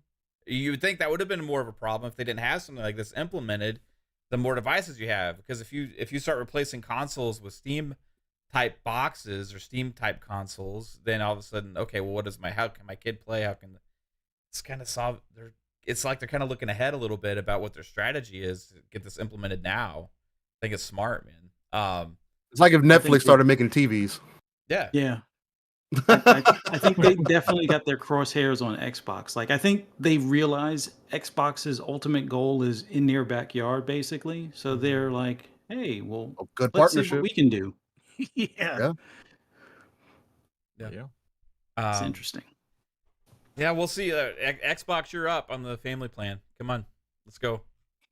I mean, literally, it's been in inside testing, all that kind of stuff for a while, but like, there's no announcements, nothing, and it's kind of like they've kind of stepped away from it because they can't figure out the licensing or something. I don't know what's going on with it, but Yeah, it's got to be like a revenue split or something with the third party stuff. Like I Yeah. think that was also the thing that was kind of slowing them down for the streaming. But it seems like we're going to get like if you own the game, you can still stream it kind of deal. So that's at least coming. yeah, But because if they can get PlayStation got family that. plan stuff, Like yeah, they got that implemented. It's like you play Xbox should be the ones to be first on some of this stuff, and they haven't been, but they've been the first to talk about it because they talked Yeah. about that a long time ago. Oh, we're looking at it, like Phil said. I think he said it should be soon or this year, hopefully, that we'll have that ability. But he said that also like I think 3 years ago that they were looking at doing it. You know, Mhm. then PlayStation never talked about it really, and then they do it. You know, and then now you have Steam never talked about the family plan thing, and then now they do it, right? So it's like, yeah, like Xbox, when you talk about all this stuff, it sounds cool because we've talked about it a lot, like in the past, because we thought it was coming, but where is it? You know, give it to us. Give it to us, Phil. Your current Xbox. I mean, they're doing great stuff as is, Yeah. but man, they got to get on that family. Oh, they're stuff, by so. far like so much with the access and all these other things like above what a lot of the other companies are doing. It's just those are the things that like, man, that would put it way over the top, dude. Okay, I do want to provide a correction. So apparently, what they did is not the same game, so it's still not as good as console. To where if I buy a game, me and my brother can go half on it. We both have access, no matter what, if we're both signed in. The direct change, and I just pulled it from the article itself as well. The direct change is, so for an example, if you're playing your copy of Portal 2 and someone else wants to play a Half-Life from your library, that's fine. You'll only be booted if they boot up Portal 2. So it's still, if it's the same game, it's going to boot one of the other two out. But what was happening before is that if you were online, period, playing one of those games, it wouldn't let you access the library. So there's that. It's still not as good as console. Yeah. Right. It's Fuck still not as good as that, console. man. I think, like, can we just Appreciate that, Dale. buy a game for the household? You know what I mean? Yeah. I mean, they do that for other software. Like if you buy, well, it's a little bit different now that Windows 365 or whatever is gone subscription. But before, like if you bought, Excel and Word and all that, and you could buy the single license, which would be like, let's say $300. But if you wanted to buy the family one for at least 3 licenses or 3 to 5 licenses, it would be like $500 or something for the software. But that's like 5 programs that you could put on any 5 computers that can, use that software at the same time. I guess the only other thing would be like, hey, if I buy a game, but I want to buy 3 copies, the next one I get like 15% off, or like in all honesty, if Steam really wants to be the good guys, knock 25% off. Like you don't have to take the same 30% on that second copy. So knock 25% off of, the second 2 copies at the minimum. And I'll go ahead and buy those 3 copies right off the bat. Yeah, buy Or one. just wait I would until say the buy Steam one, get sale one and- half off. Yeah. If you're gonna buy multiple copies, that's a very enticing way to get somebody to buy multiple copies of a game. If you're not on console, again, that's the biggest advantage console still has. The fact that you can do that with family members, and if the family plan for Microsoft continues to work that way, they enhance that even further. That is a real winner in my book, because you just can't beat that with a stick. Because at the end of the day, games could be $100. If we're going half and half, 50 and 50, and I only need to buy the game one time, then I mean that's a steal for me. But even right now, if I was doing 35 and 35 for the 70, I mean, shucks, I'm still getting away like with highway robbery. It feels like, right? So. Yeah. Interesting times. Hey, it's gone from console wars to platform wars now. So Yeah, man. Or ecosystem wars. Yeah, that's what it's all about in the future, man. Access wars. Where it is everywhere else. Yeah. Why would gaming be different?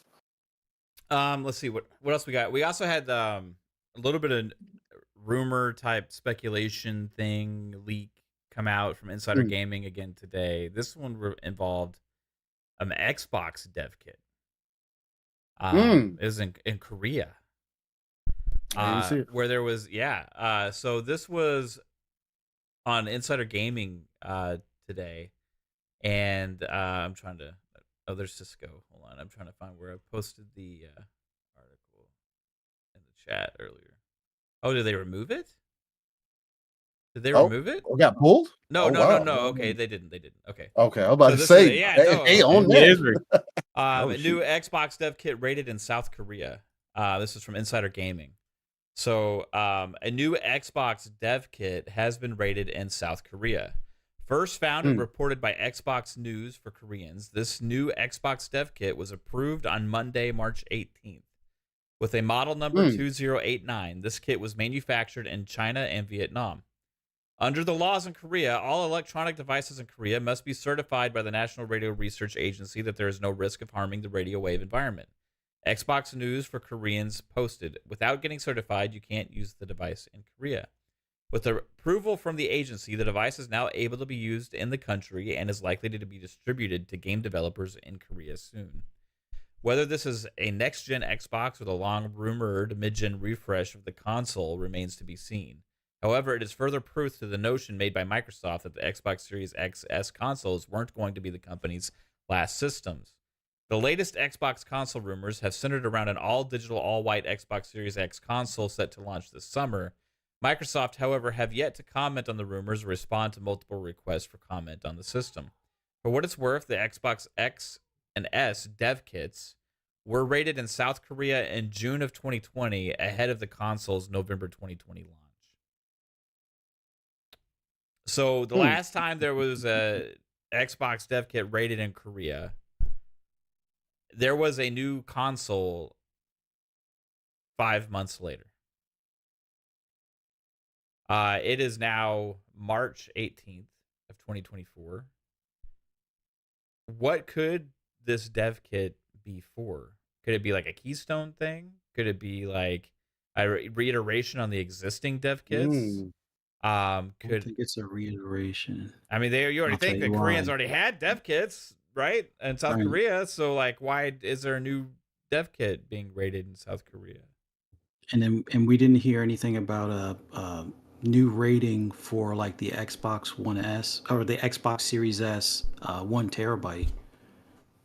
So Well, Yeah, that we wouldn't did. need Dang, that's a good point. that wouldn't need a new dev kit.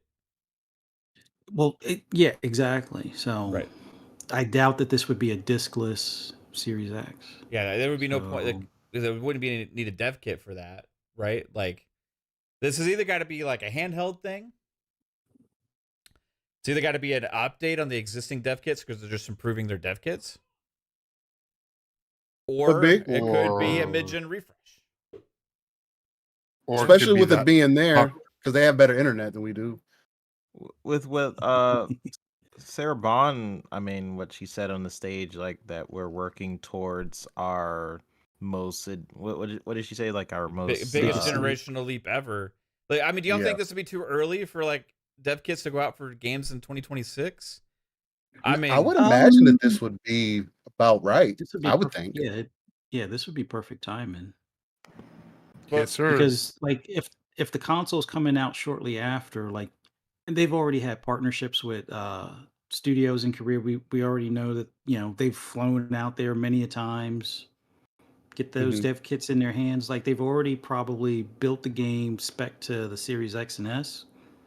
Why not give them the new dev kit that will be for whatever is next, kind of thing. yeah, it's just like with the other, It was possible. with what he said though, like they didn't get the last dev kits till June 2020, and then the console came out in November, so that's only 5 months. Like, we're talking about now, this would be Yeah, like well, this would be like, okay, 20, if it launched holiday 2026, you're talking about 2.5 years early. You know what I but mean? don't Makes forget, sense.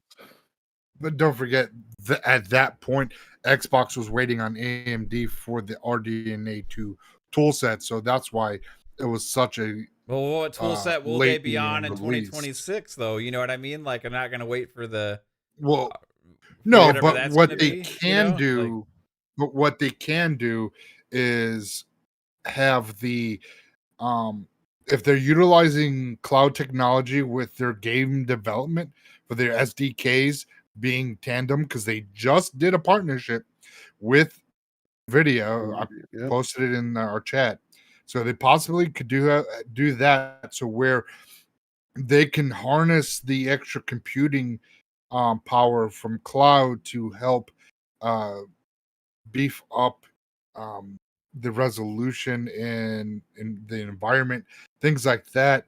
But with the development kit, what they can do is have the power, the actual hardware ready, and just waiting on software. If you're just waiting on software, I mean, AMD and Microsoft have been working very close hand in hand. We know that RDNA 5 is coming out in 2025, so they could very well be already in the works of, hey, this is the stuff, but you can't do anything with, you can't like give it out. So this could be all getting ready. Here's the tools, but you can't give the anyone outside of first party the actual software to run what RDNA 5 or whatever those tool sets are, but they have the power, they have the hardware, they can start working on games until those get released, and then Microsoft can legally say, hey, now you can develop for whatever architecture that they are running with on this next gen hardware. So I think it's going to be the same.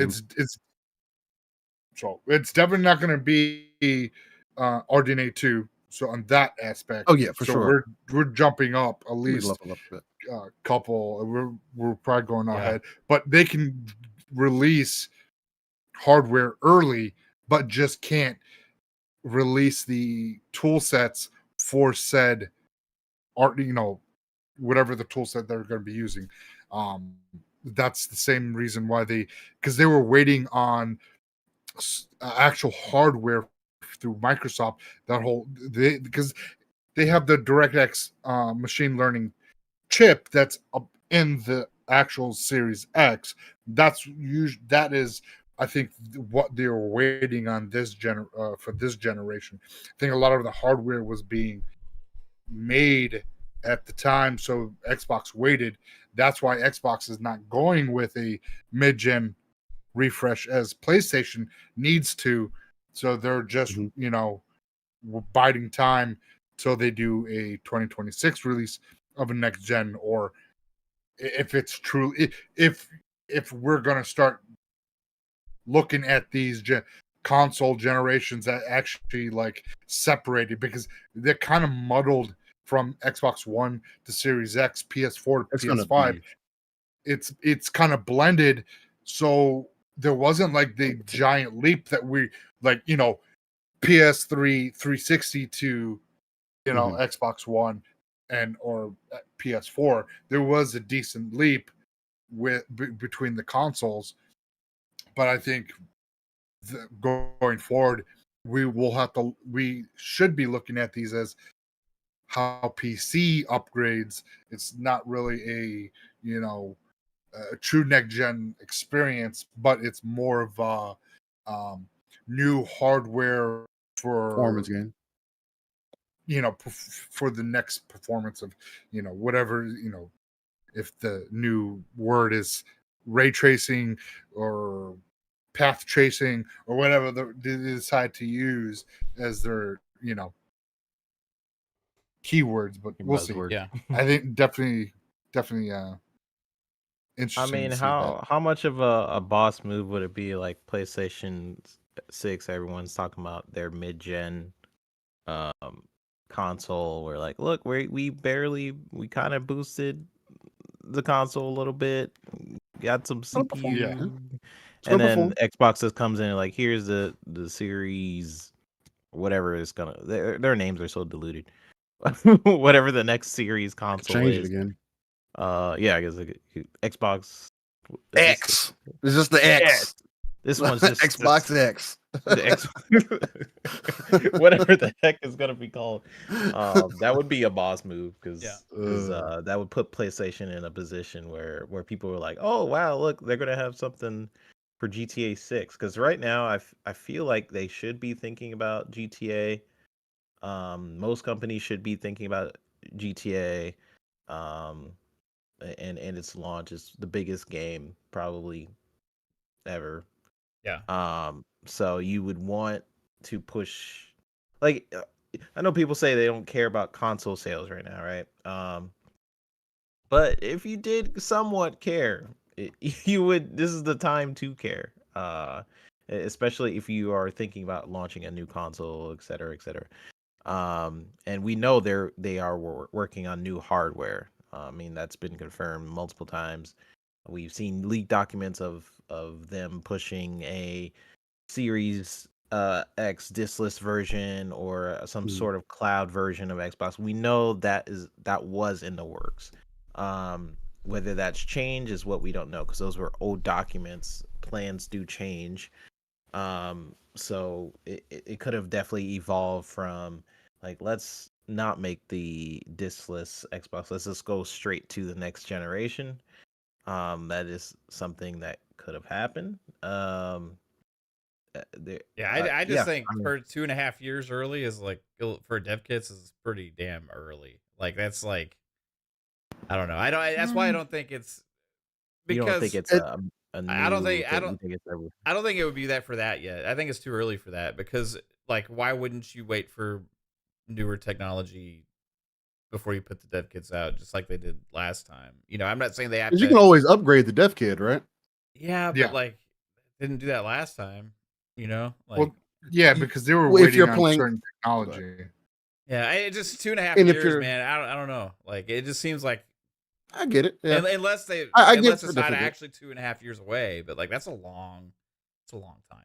That's I true. think it's going to be 2026 at least. You're- I think if anything, why it could be earlier this time because you're playing with AI, so you don't know what's going to be possible. Yeah, there's so much. And when Sarah said like biggest generational leap ever, Yeah. like, you don't put the dev kit out 2.5 years ahead of time before that technology is really, you know what I mean? Like it just, it doesn't. I would lean more into like a possible handheld thing, right? That would be coming before the next gen, or maybe like the Keystone thing, or like some other kind of like smaller upgrade. Like remember how they had like the Xbox One S before compared to like the Xbox One?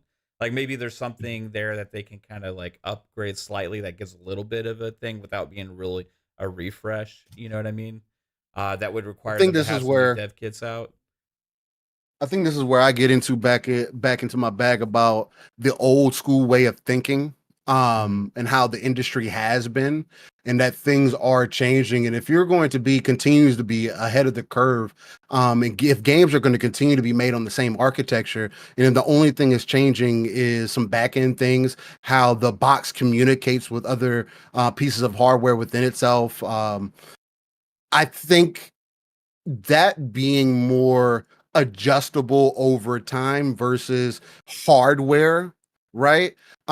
Because you can, I don't know, and it's just my basic understanding of how dev kits are. They could always send the dev kit back. Microsoft can say, "Hey, go ahead and send that back. We got an update for it." They'll get a brand new updated dev kit with the newer hardware, along with whatever AI improvements that they've made, and they can continue to build off of that. That way, when 2026 comes around, there's certain games maybe that you see over there that have potential that, or like right now where we're still not getting 4K games are having a hard time even reaching 1800p, which I think is ridiculous.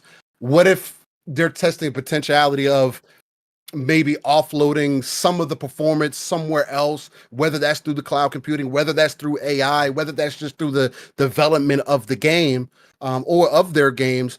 It is kind of one of those things where maybe it's early because they want to test some of those things out to see how it works, right? Kind of trying to be ahead of the ball a little bit. That's kind of how I look at it, but it could very well just be, if it's a handheld device before 2026, I think that would be a misstep because you might as well just release that full device. If there's going to be a standalone device and a handheld, release them at the same time. That's more appealing in my eyes, at least.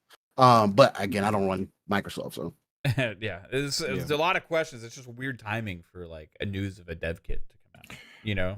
Or, like that's why- Unless Well, based on the history for the Korean Xbox news shows, when they got certified for the Xbox One X, it was like not even a month before it actually released in the States.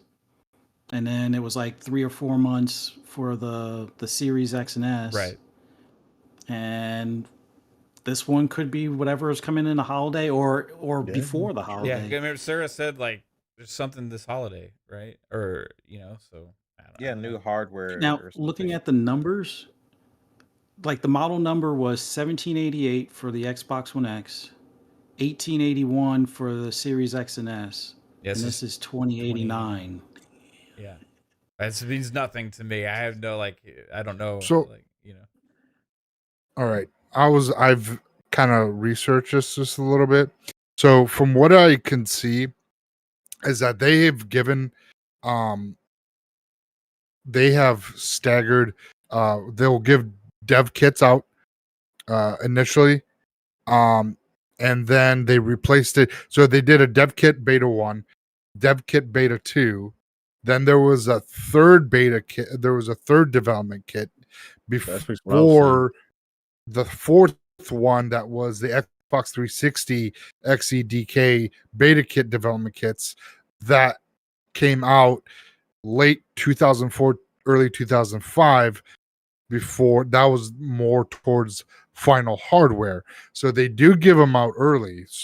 So at least from the 360 is what I found so far, is that they have given it out early to work on the games, and then when we get closer to launch, then they will update the beta kit to allow either technology or software, whatever that they're using, so they can implement it. So it's not at a one of those like last minute, here you go, make a game for Xbox. Kind of like what they did with this generation. So they phase it out slowly to get developers, so this way if they got a big ambitious game, they can start on it on the new stuff, but it won't have everything, but they can implement their tools into their engines, so this way on the road they can have the new development kits work with the game that they're making, and then implement all the technologies, so this way they're not forced all at one time, boom, here you go, and stuffed out, kind of like how we saw how this beginning of the generation started off. That's why we're seeing stuff now slowly getting implemented, like Forza Motorsport, that implementation of what it could do. And looking at Hellblade 2, what that game, we saw the screen shots of that game. So it's just an interesting time. Unless they do a 2025 release and fucking that's so early. Like that is 5 crazy. years. It's 5 years. That is so crazy to me. If they're no longer doing traditional generations, I mean, I'm but giving you better hardware, then why? I mean, you want better hardware. Yes. So, but like, I do want with that like generational leap, like they said. I just don't know if like 5 years gives you the biggest generational leap ever. You know what I mean? Like it's interesting. Maybe the technology's there. Maybe it's there. I don't know. I don't think a handheld does that, Mav. Like, no, it's not for a while. It's probably just going to be more inclined with phones. Again, I think our phones are going to be a bigger tell-all for the future than anything else. Well, I think because obviously that's where it's going. I think the handheld will just be an option of access point. Like it I mean, for sure. Like for like okay, it's like almost like a Series S on the go that you can kind of dock. Right. And we know that even going into the next generation, just like this generation, they're going to support this ongoing for several years to come, right? So if it's 2026, I'm just trying to think in a hypothetical world, right? Hypothetical world, let's say that Xbox decided to go crazy and launch a handheld this holiday, right? Hypothetical. That would be wild. Right? Okay, so we're 4 years into the cycle now. Okay, so all right, let's say it's somehow equivalent to be able to be like a Series S on the go, and you could dock it to your TVs and all that stuff. Let's say it launches for like $400, $500. Let's say the dock is like $50 to $100 or whatever. Okay. All right, so then we have a portable Xbox, right? That you can dock, kind of in a way as another option, right? Like a Series S, you can take wherever you want, play a handheld, also put it on a TV. Now, would that be a shot at the PlayStation Portal? Do you think it would be?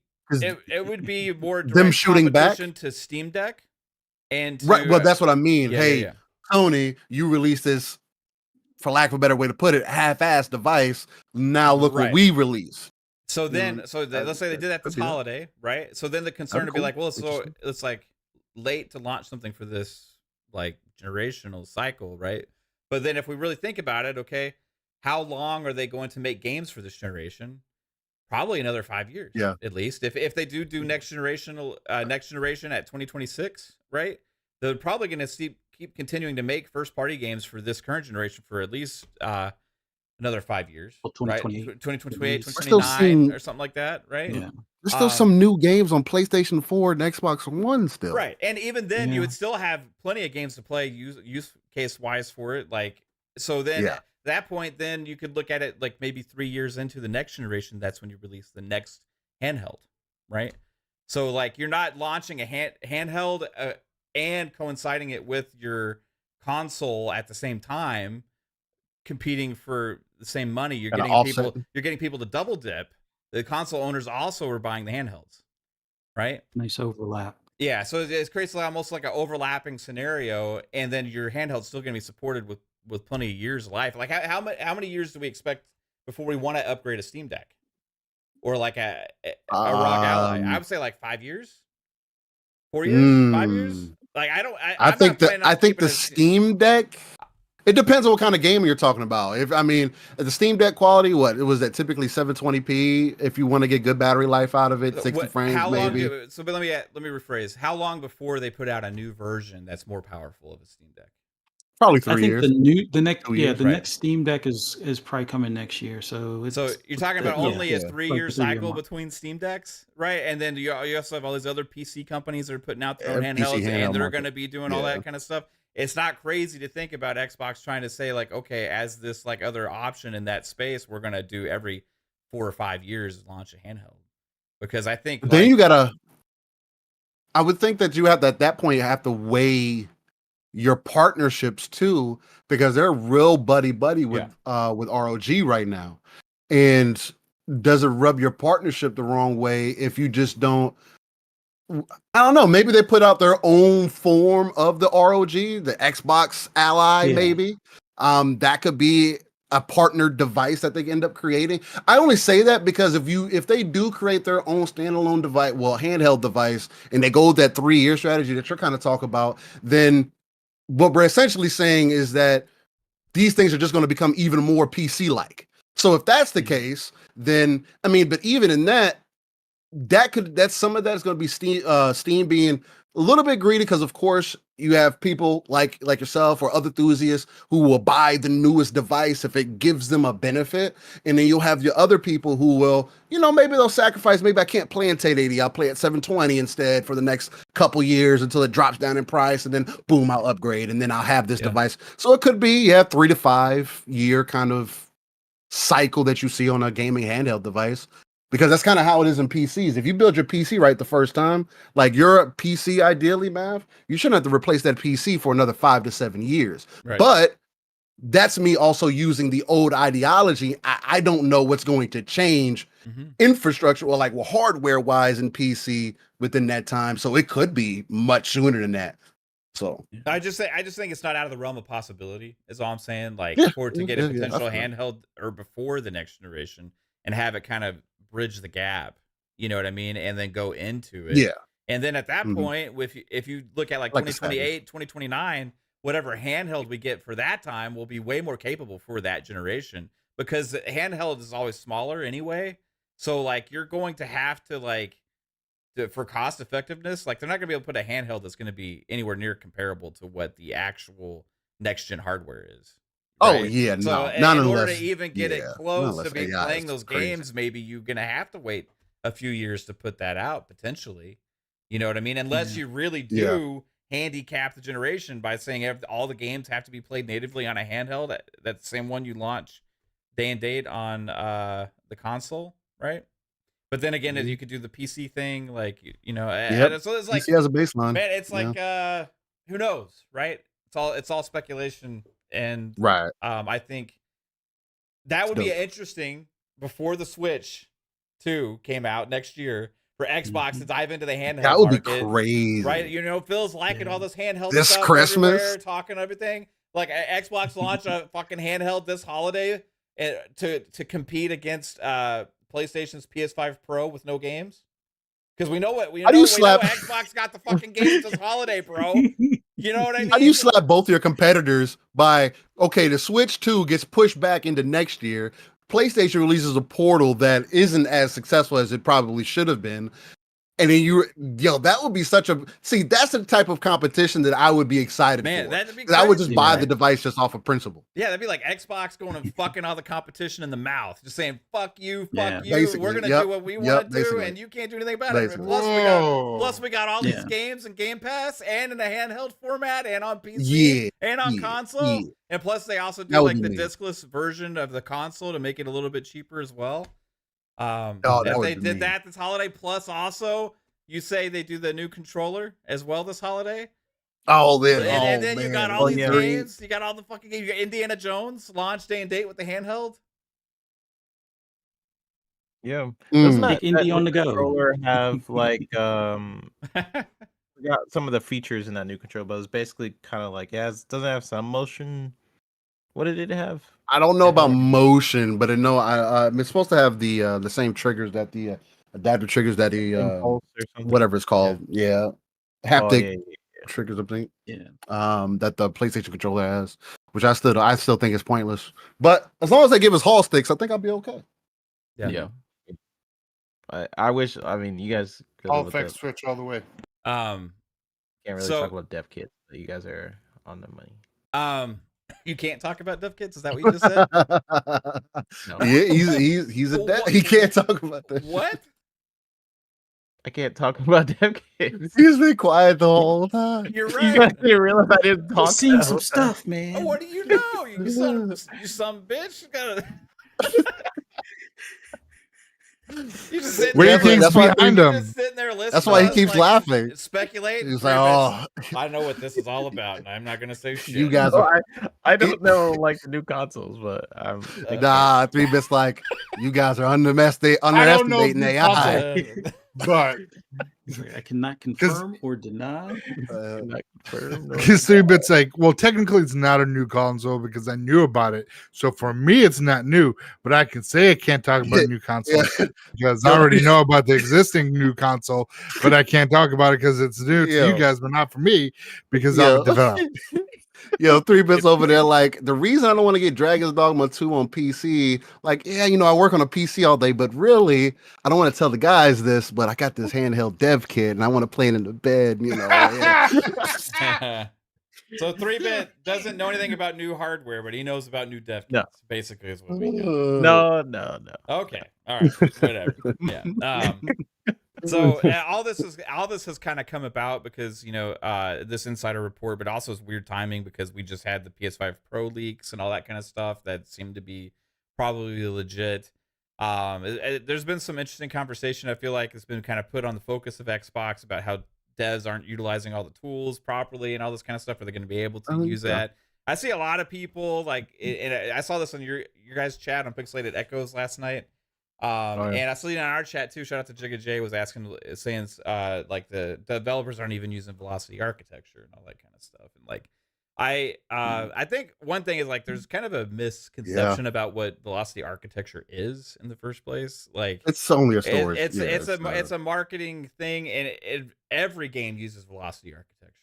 Like it's not like a tool asset that's specifically available only for like certain developers to really take advantage of it. It seems like it's more of just a hardware based thing. Because like after I keep seeing people bring this up a lot, so like I try to go back and look at it like what actually is velocity architecture, because I keep seeing it brought up. Yeah, and it's just a storage thing. It's about multiplier. It's about how the console is accessing the files of the storage device, right? It's like I'm gonna read this because this was back on Windows Central back when it was originally announced. Just for clarification for everybody to understand what that is, right? It says Microsoft frames the Xbox Velocity architecture as a fundamental component of Xbox Series X, comprised of both hardware and software, poised to unlock new capabilities never before seen in console development. Beyond the marketing, the moniker refers to a new architecture designed for Xbox Series X, streamlining storage and processing on the console. Velocity architecture improves how Xbox Series X loads game assets from storage, known as asset streaming, while reducing the space those assets occupy on the drive. The solution tackles two key challenges modern titles face, with installation sizes rapidly on the rise and more computationally demanding than ever. The upshot is a backbone to support complex next-generation games while also reducing loading times. This is like basically a hardware-based the power of the SSD thing that they have built within the Xbox Series X. Like it's not like something that is unique. Like I don't think it's like something developers have to develop a game for. I think it's built into the hardware, and I think it's why the SSD, even though a lot slower on the Xbox Series X, competes like almost toe to toe with the PS5 SSD speed. I always thought it was the thing like when you see the games that have the arrows of the difference of like when you download the Gen 9 version of the game, it's not playable from the external directly. unless you get the older version of it. That's So it's smart like delivery. I thought smart delivery was the assets difference between like the old version and the new version. I'm talking about like it won't read it at the proper speeds from that external. I think those are just the games that require SSDs. Like next Yeah. gen games like Like on PC. require SSD. What Right? I get what you're Like the saying. velocity architecture really helps with the rewrite speed of the SSD, where they can multiply the read write speed to where everyone was, the power of the PS5 SSD. Well, velocity architecture gets it to that point as well, but it just, I believe developers still have to activate it to get that. I don't know. I think You it's gotta- I just don't a think hard- it's on base level. I don't think it's a base I level. think it's- That's the thing. It It is. I does. think it is. It does just work. It does just work. It's a hardware based thing. It's just how the storage is. To Matt's point, it's based on how it pulls off the file. The only reason I'll put it, and again, I could be completely wrong, but I'm just thinking about it like I am for PC for an example.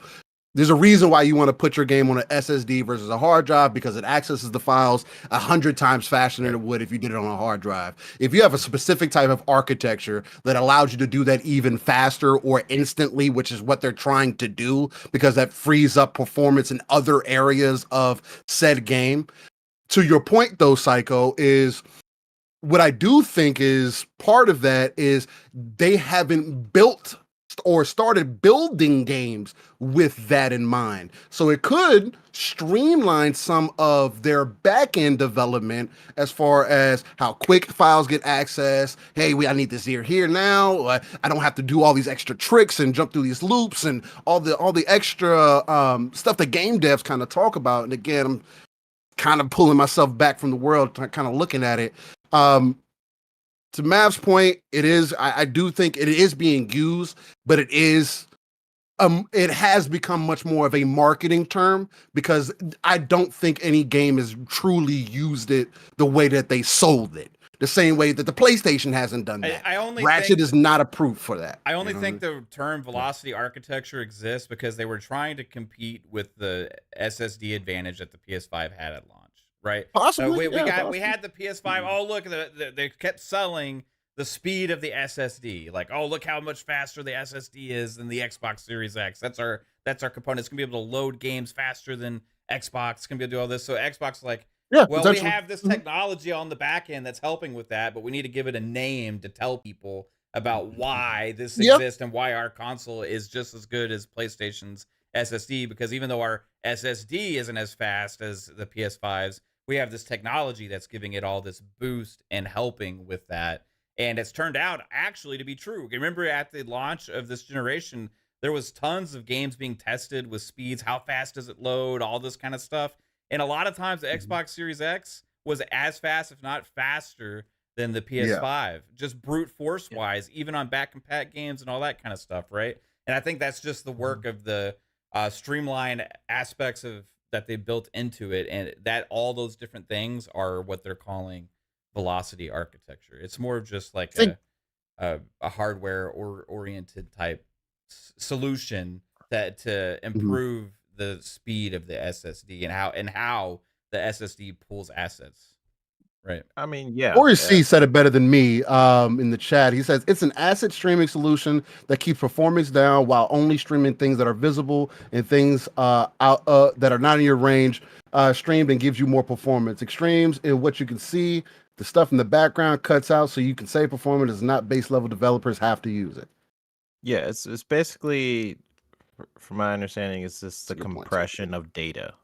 Yeah. So that your CPU and your GPU, so they aren't feeling taxed. They're not feeling like I don't know.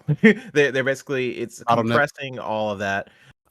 So that way it's like kind of compressing all that data and files.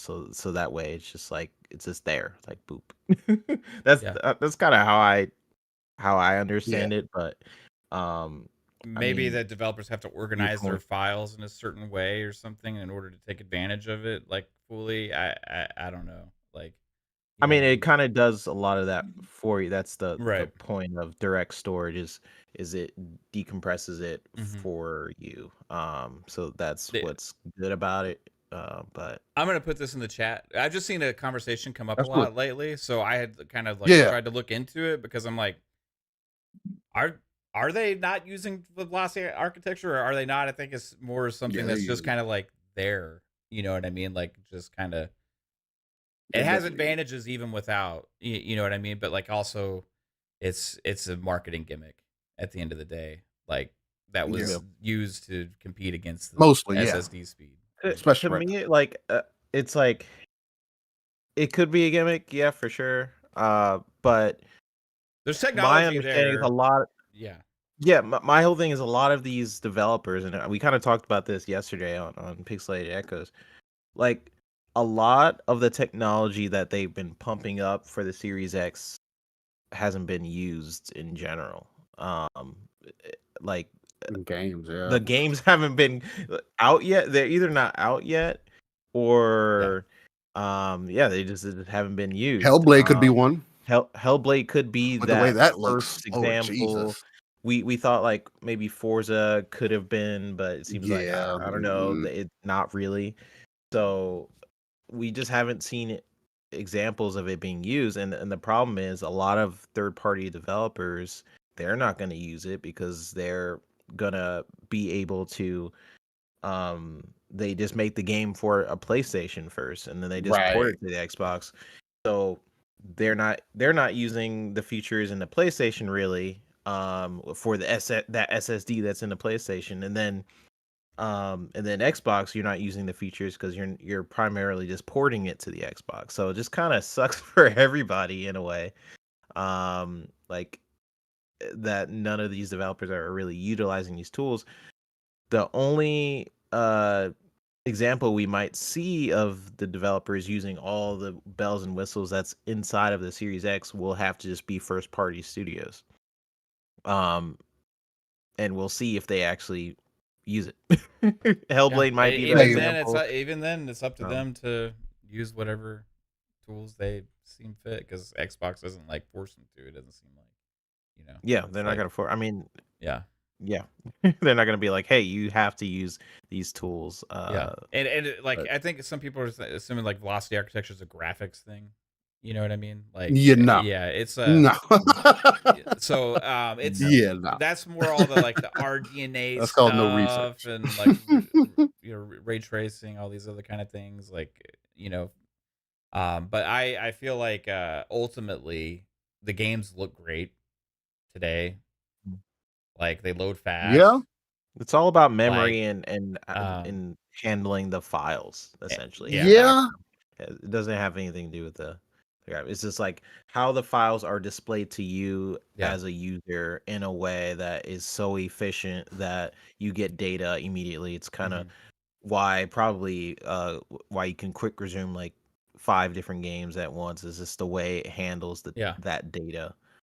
So it's impressive, but it's just like it doesn't handle graphics. And I'll say, like, the PS5 Pro new information that came out about the CPU has me less excited than I was originally when the original specs came out for it. Like, that's 10% hyper mode, whatever the fuck that is. That's just stupid for the CPU like boost or advantage. Like, if the frame rate cap has been mainly because of CPU issues this generation, and I'm not a tech guy, by any means, but like if with the same CPU, putting in only a 10% hyper mode, I don't think that really necessarily solves all those kind of solutions. And I've heard some people talking about PS5 Pro brute forcing games into like 4K 120 that were only 30 frames before, or like 8K 60 now, no way, that were only like able to do 1440 like 60 maybe before. I'm like, okay, guys, let's just fucking calm down here a second. I expected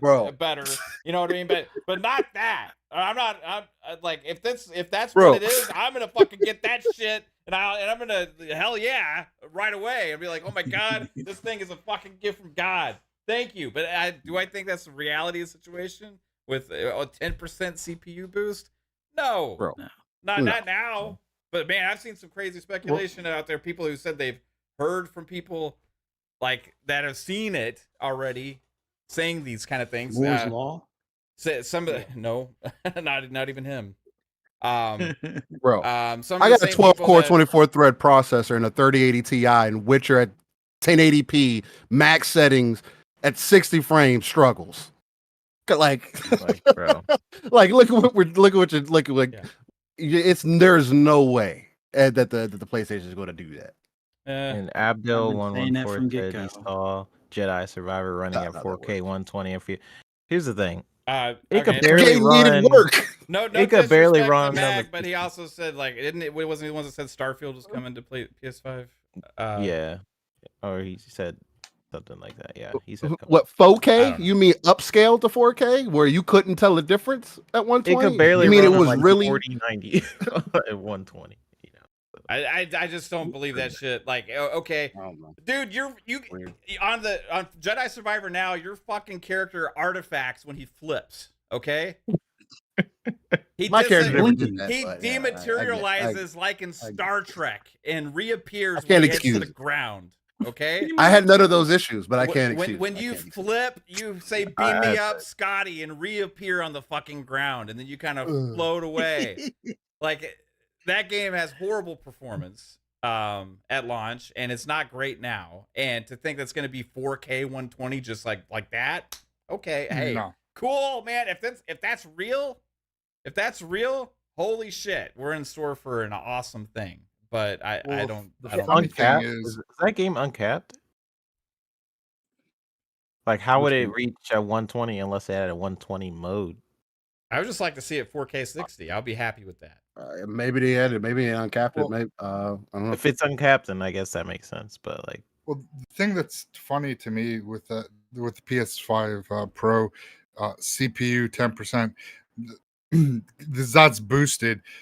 It's literally 0.05 better in performance than what the Series X yeah, CPU is. Have y'all seen how that fucking game 0.05. looks in performance mode? It ain't Yeah. the CPU is gonna Which game? be Jedi Survivor on console performance mode. Oh yeah, I have no clue. I have no Ugh. clue. It's games that are fucking ugly, CPU man. I'd heavy imagine. are gonna the Pro or the Series X is not gonna run these games at a higher fidelity or a higher frame rate if it's CPU bound. Now with the It's gonna be Pro, fidelity if for it's sure, but- GPU bound, then yes, because that does have a better GPU than the Series X. But again, that's all in development. That's all in their coding and everything. So with these crazy fucking numbers and where these people are like in La La Land with they saw these specs and they're like, oh, that's it. It's like, come back to earth a little bit here and let's wait for actual final hardware specs before we even start talking about what this 4K 120 8K 60 performance, which is all based on this PSSR, which is all hypothetical right now. It cannot do it. They mentioned that it's what what PlayStation is hoping that the software can get to, not where it is now. So don't listen to a lot of these people. What kind of PC would you need to hit 4K 120 right now in Jedi Survivor? Like native 4K. Jedi Survivor. On Jedi Survivor specifically, Yeah. it's not the most optimized game ever. Again, I'll just use my computer as a reference. I play at 1080p, and I was probably averaging max settings, no ray tracing. I was probably averaging 90 frames at 1080p. yeah. I would What guess CPU do you have? I'll probably get I have a 5900X, 12 core, 24 thread, Okay, so possibly 3080 Ti. yeah, I got a 3080 30. I have a 3090. so. Mav, you have what the It's 7950 7900 or XT. Yeah, he has a better GPU, PC technically and than me. then my CPU is the Intel i7 13700. Yeah. Oh, so you have an Intel CPU? Yes, yeah. Okay, so you're not rocking with the AMD CPU. No, because I got a discount. Hmm. Okay. No, I mean that's Because fine. then you probably see a better performance if you actually went with a NVIDIA But graphics card. what I'm than getting at though is even AMD. with my PC, which is like a newer PC I built this year, Mhm. this Yeah, past year, but it was like remember, $2,000, right? I understand there's a lot of other stuff in here, but I don't think I Mhm. could play Jedi Survivor 4K 120 but if natively. Like, But if you No. remember with AMD, Nah, if you probably not. tandem their CPU GPU, gets a bonus percentage. Not a lot, Not but that it big. does get. Yeah. Yeah, the Infinity But it, Cache. I mean, it helps, but not to get to yeah, but like, 120. Yeah. but But you, that PSSR, if it's gonna do wonders. no, that it could be something down the But road, do we trust but that that's going to not. be better than Fidelity FX or FSR? Like, because And that's FSR behind.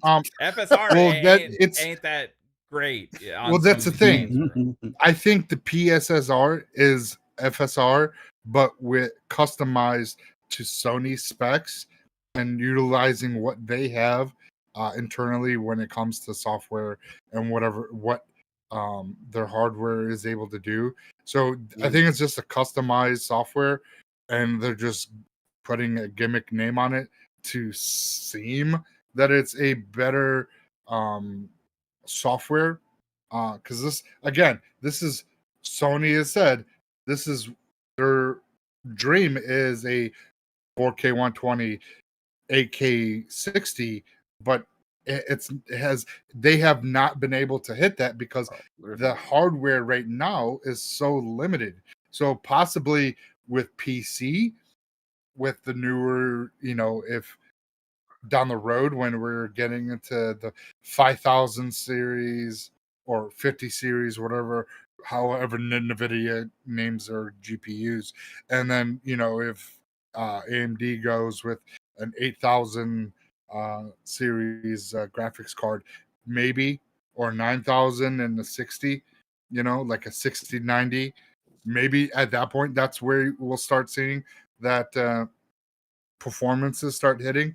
But at this moment in time, those are a pipe dream, and it's not going to hit that. They've said that, but people that are reporting are leaving that portion out of Sony saying that. So they're just giving false hope to all these people, thinking that this thing is going to be like the fucking one console to rule them all, which is not. It's not going to be that. So Well, this is where they're just saying mid-gen GTA too. Like, 6 it's not like is going to be fucking no.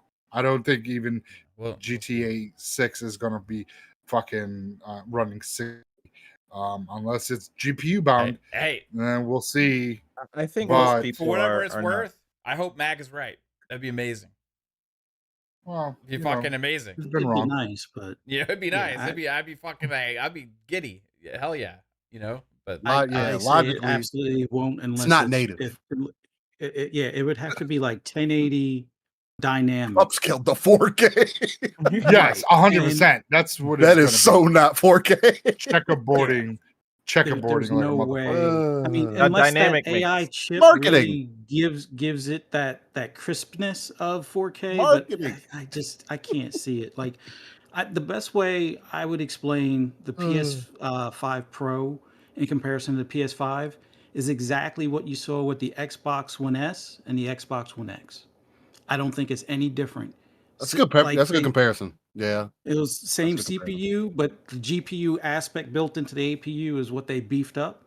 And it'll be the same thing here. You're not going to get 60 frames unless the game could probably get close to 60 frames to begin with. Don't expect it. Well, we'll find out. I Mhm. don't know. It's gonna be This is interesting. crazy, But yeah. that 10% hyper mode doesn't excite me too much. Anyway, so Yeah. the other little thing before we get into tidbits here, Hi-Fi Rush reviewing very well on PS5.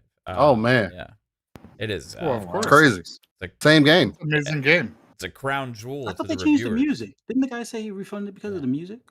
Yeah, that's Interesting. what I heard. Yeah, He wasn't yeah, into it. He wasn't into it at the I- time. yeah, Yeah. people But that now things change. Change the mind. reviewers that said they also never played it and then got called out because they found they did play it. No, he said he tried Got it. some He tried it. achievements. Oh, okay. He tried it. He pet the cat. He He tried, tried it for, and then like, refunded it. He Yeah. pet one Wow, 808. but he gave it a Got an 9. achievement. A 9 now. He refunded it before. Yeah, it's a 9 now. Back then, he refunded it. Like, okay, I wasn't refund the worth game because it's completely broken. Yeah, that's weird. To like, He refunded the game because he didn't like the was music not choice Too wasn't right. good. In Yeah, 5 minutes. Yeah.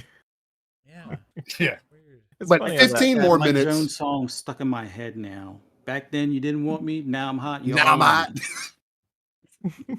That's This is- that's the this is- whole thing that's stuck in my head with these reviewers now, man. It's This is like how you kill the tax, Xbox like Corey tax. said. This is how you kill the Xbox tax. You kill them from the inside. I've seen a couple hey, examples just- now, man. You need proof? Yeah. I mean, again, Like, what other proof do you need that the Xbox tax exists And I've seen other some. than like this? I've seen some people 3-bit saying like, well, it's not reviewed by as many people. That's why it's higher, right? But they My use God. that same exact argument for why the reviews are less on Xbox when it's not reviewed as much, when it reviews higher on PlayStation. Right? Yeah. I mean, all these You really multiplass, just all these turn- games that like review worse on Xbox that have less reviews, right? Reviewed better on PlayStation. Well, they say, Mhm. oh, it's because it has less reviews on Xbox. If it was Yeah. reviewed more on Xbox, the score would be higher. So now that it's opposite, that a game has a lot more reviews on Xbox because obviously it's been out for a while on Xbox. Now it's only higher on PlayStation because it has less reviews on PlayStation. Yeah, you flip that Hmm. around because It's interesting. most games there's more reviews on the PlayStation for multiplayer games because more reviewers tend to favor trying their review copy on a PlayStation rather than an Xbox. So most games you will get like 100 reviews for a game on the PlayStation, you get like 30 on the Xbox, and then somehow even in that case the PlayStation will have a higher score or vice versa, right? But in Hi-Fi Rush's case, you're getting higher scores on the PlayStation, and people are saying like, "Oh, well, it's getting higher scores because the DualSense it makes it a better experience." So that's the new thing that people are saying. It's like I could point out the Xbox tax to so many different people like all day, and I genuinely I've been calling this out for a while. It's just another example of this happening. But I think Phil is pretty smart if you think about it, because like, hey, how you can't say this game is trash and then you're starting to review it well on PlayStation now. Going to be one of the highest reviewed games this year on PlayStation. Yep. Publisher It's of the year crazy. 2024. It will be the highest first party game launched on PlayStation this year, reviewed, but just not made by PlayStation's first party Xbox game. Yeah. There will be. Name another first party PlayStation game that will review higher than Hi-Fi Rush. I mean, Definitely I not wish I had a baseball. roadmap to tell you. Good, I good mean, point.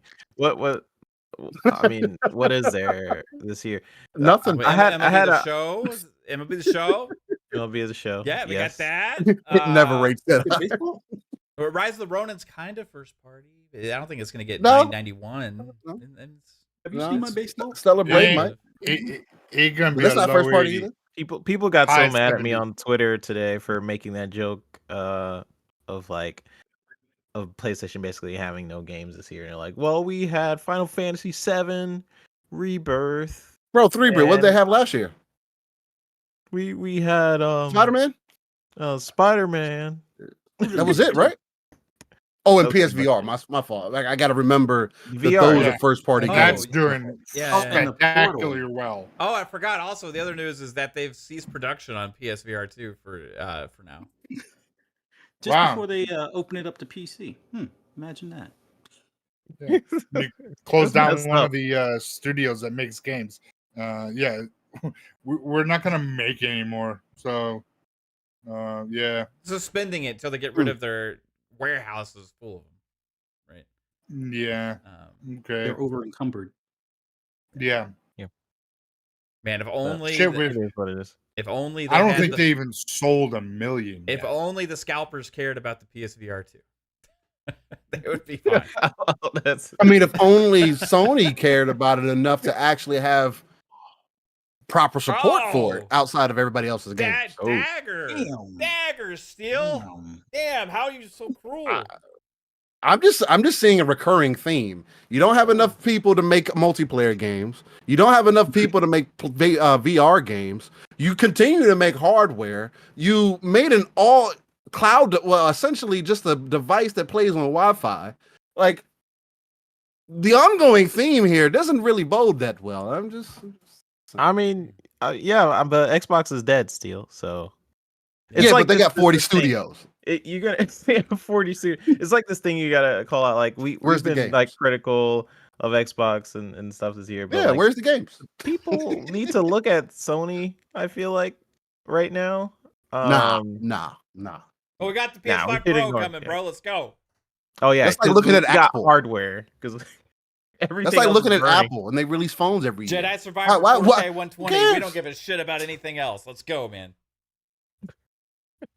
Let's I fucking can play go. Wipeout at 120. Let's go. We're gonna have 8K 60 gaming this generation, guys. Hey, Yeah. the best games on the PS5 Pro are going to be Pentiment, Hi-Fi Rush, 8K PSVs. 60 gaming. Ori? All 5 of you out there that have an 8K TV, you guys are gonna Ori. be fucking eating so good when you're playing that one game that ends up launching with 8K support at some point Hollow in the Knight. future. Yeah. Hollow Knight and 8K. Let's go. That's going to be the game. I'm ready. Hey, if it's 8K 60, it works. Look, guys, if you want another perspective piece, You Sea of Thieves. well, that too. But Arkham Knight at 8K 60 isn't even that stable. Look how old that game is. What are we talking about? Yeah. On today's hardware. Yeah, that game I'm was just, very friggin' graphic heavy. But I mean, this is the stuff like I am worried for Sony's future. I know a lot of people are like saying Xbox gaslight. they're dead and stuff, but who has the most studios? Fake concern 3-bit. It's fake concern. There's a lot You're of not fake really concern Projecting going on. Sega on PlayStation. That's not right. They haven't shown you that that's the case, 3-bit. Stellar Blade's coming out. What do you mean? Oh yeah. That some Get them jizzle, Final Fantasy 7 Rebirth. Jiggle physics. It's okay. Rebirth? It's okay. Rebirth. It's a good It's game. got long legs. It's good. Yeah. Yeah. It's They're gonna be It's alright. a quality game. They- Plenty they- of side content. They didn't quite meet expectations. It's okay. How many studios do they got to close before the media is like, is PlayStation in trouble? Question mark, like they do for Xbox. When is that article coming out? Is it 4 more studios? Well, they already had the thing about Toys for Bob, so yeah, they're still focused on that as opposed to anything with Deviant Studios, and there was another studio that just closed. Yeah, I like, listed yesterday them. or something, or today, or I Oh, can't today? remember. There was another studio that supposedly closed outside of Deviant Studio, and I can't remember. Deviation. Man. Or Deviation. I There was don't know. another one though. God Damn. damn. Out of everybody that Microsoft got out of Activision Blizzard, even considering that that's the biggest their gaming division has ever been, man, those 1,900 people they let go. I got to worry about what Microsoft is doing because that's more of the concern. They have to be doing something nefarious. Oh yeah. See, because PlayStation is only doing this because it's quality control. They didn't meet a standard, so that's why these got to close the team down. You're not even worth it. Might as well just move on. You can build a game for 5 years and then just move on. But we're gonna complain about money loss. Well, there's still Actually, people. we haven't sorry, even go ahead. recovered. We're barely over a year in gaming. Just Yeah. my fault. I mean, facts. No, they still complain about Scalebound being canceled. Oh man. Yeah, Was it- it's all Xbox's fault. It's Xbox would have released Gears, would have been fine. Last year they closed down a studio called Pixel Opus. I never even heard of that one. Deviation. Yeah, I'm trying to find got shut down. Oh yeah, so they there's shut down London. There's a four London studios. London studio got closed down in February. I say we PlayStation give them shut Halo, down so they got something to play for- until God of War Remastered comes out. Hey, if we keep Play- on so- putting all these games as a service over there, where will there be room for the remaining 2 that they got left? They won't have enough players to support those games. We can't do that to them. The Foam Stars is good, isn't it? From what? It's a good game. Foam Stars. Destruction All Stars with bubbles? Oh yeah. Hey, Yeah, I said Destruction was good. It was worth the price. I'm afraid for any won. multiplayer game they do going forward, but they closed down 4 studios within 4 years. That's not getting into all the other studio stuff that they shut down, but like Manchester Studio, Pixel Opus Japan Studio, and London Studios. That's not even including the Deviation. So within 4 We don't years, need they 'em. shut down 4 studios. Yeah. That's We don't more need 'em. than Well, Deviation Xbox. wasn't theirs. They didn't own it yet, so it's Yeah, not that's their the thing. closure. They just canceled their game. They pulled the funding. They pulled the plug. Basically, like Well- they basically shit canned the studio. But No, they don't what I care. was saying is like they shut down more studios than PlayStation shut down more studios than Xbox and Nintendo combined. And Xbox has way more employees and stuff like that to handle. 343 is hiring, 343 is hiring, True. right? even though they let people So- go. That's kind of scummy. I'm not gonna lie, but Yeah, Hey, Bungie did it I mean- first. that's true. Bungie's the thread. These games got canceled because Bungie said so. They have a sniper in the background, you know? See, we're getting somewhere. I knew it. It's a marathon, guys. It's not a sprint. They're gonna be all right. I mean, it's top quality games coming out. Don't worry. Yeah. Yep. Yeah, Not this it's year. coming. Not this. April 2025. Yeah. We'll get there.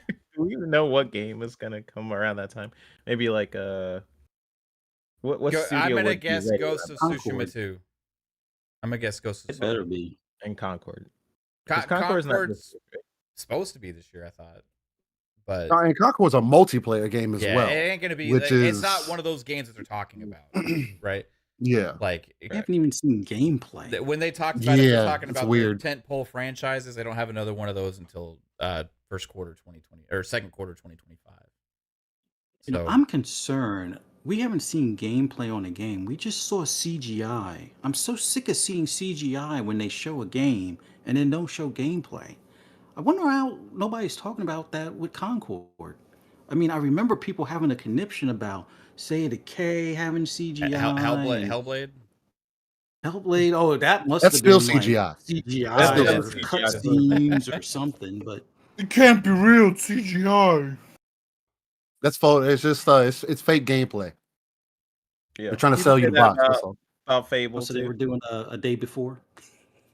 And literally at the same Game Awards, they had stood up there and Jeff Keighley's all smiles with somebody, and they showed up a fucking postcard of concept art of factions, right? And then they showed Meanwhile- up Bro. this fucking like in-game trailer of Hellblade 2. And then afterwards, everybody's like, bro. "What, Hellblade 2, we haven't seen actual gameplay yet." And then they're talking about a fucking postcard and fucking concept art for factions that we're supposed to get years ago at the fucking launch of the game. And people Oh were my talking about Hellblade fucking 2. And we fucking Oh my got God. concept art for factions, and later they cancel that shit. Nobody fucking cares. Nobody cares at all. I don't understand what's going on with some of these fucking morons out there. Get your shit together. Look at what PlayStation is doing and understand that things are not okay. And guess what? Hellblade comes out in May. And when is Factions coming out? When are you going to ever get to see your fucking little postcard piece of shit game that never is going to see the light of day? When are you going to see it? Never. Never. You know why? Because Bungie said it sucked ass. And then they fucking let go of half Bungie because they suck ass too. It just is what it is. I don't know what to say. I'm waiting. I can't wait to play Hellblade 2 and play with that photo mode in May. It's gonna be But amazing. premium quality, man. That's why. Because we got them premium games over here in PlayStation. So it's fine. Okay. Oh, if only we could have seen more of that actual gameplay for Hellblade 2 at that time. Then we would have been a little bit more assured. Fuck. I remember people used to question, how could you be excited for Starfield? You don't even know what it is. But yet people were like tripping over their own feet with the, the postcard or the concept art. It's like, really? Imagine that. Yeah. That is what you guys call is the Xbox tax. That is what it That doesn't exist. Easy is the concept of a game releasing the way that it was shown. It's not a full game though. It's only $50 short game. Everybody, Just like Bethesda didn't innovate, so it's all good. That's right. Yeah. They didn't do anything. But Mario, man, that's revolutionary. Hey. Oh no, Peach. Peaches and cream. All right. Everybody, are y'all ready for some tidbits? Absolutely. Ready for the peach. Did you figure out how we're gonna do this 3-bit? I think so. Okay. That's right. We're still trying to replace Jasper here for the time being until he can come back one day. So everybody, we have one more segment on this show.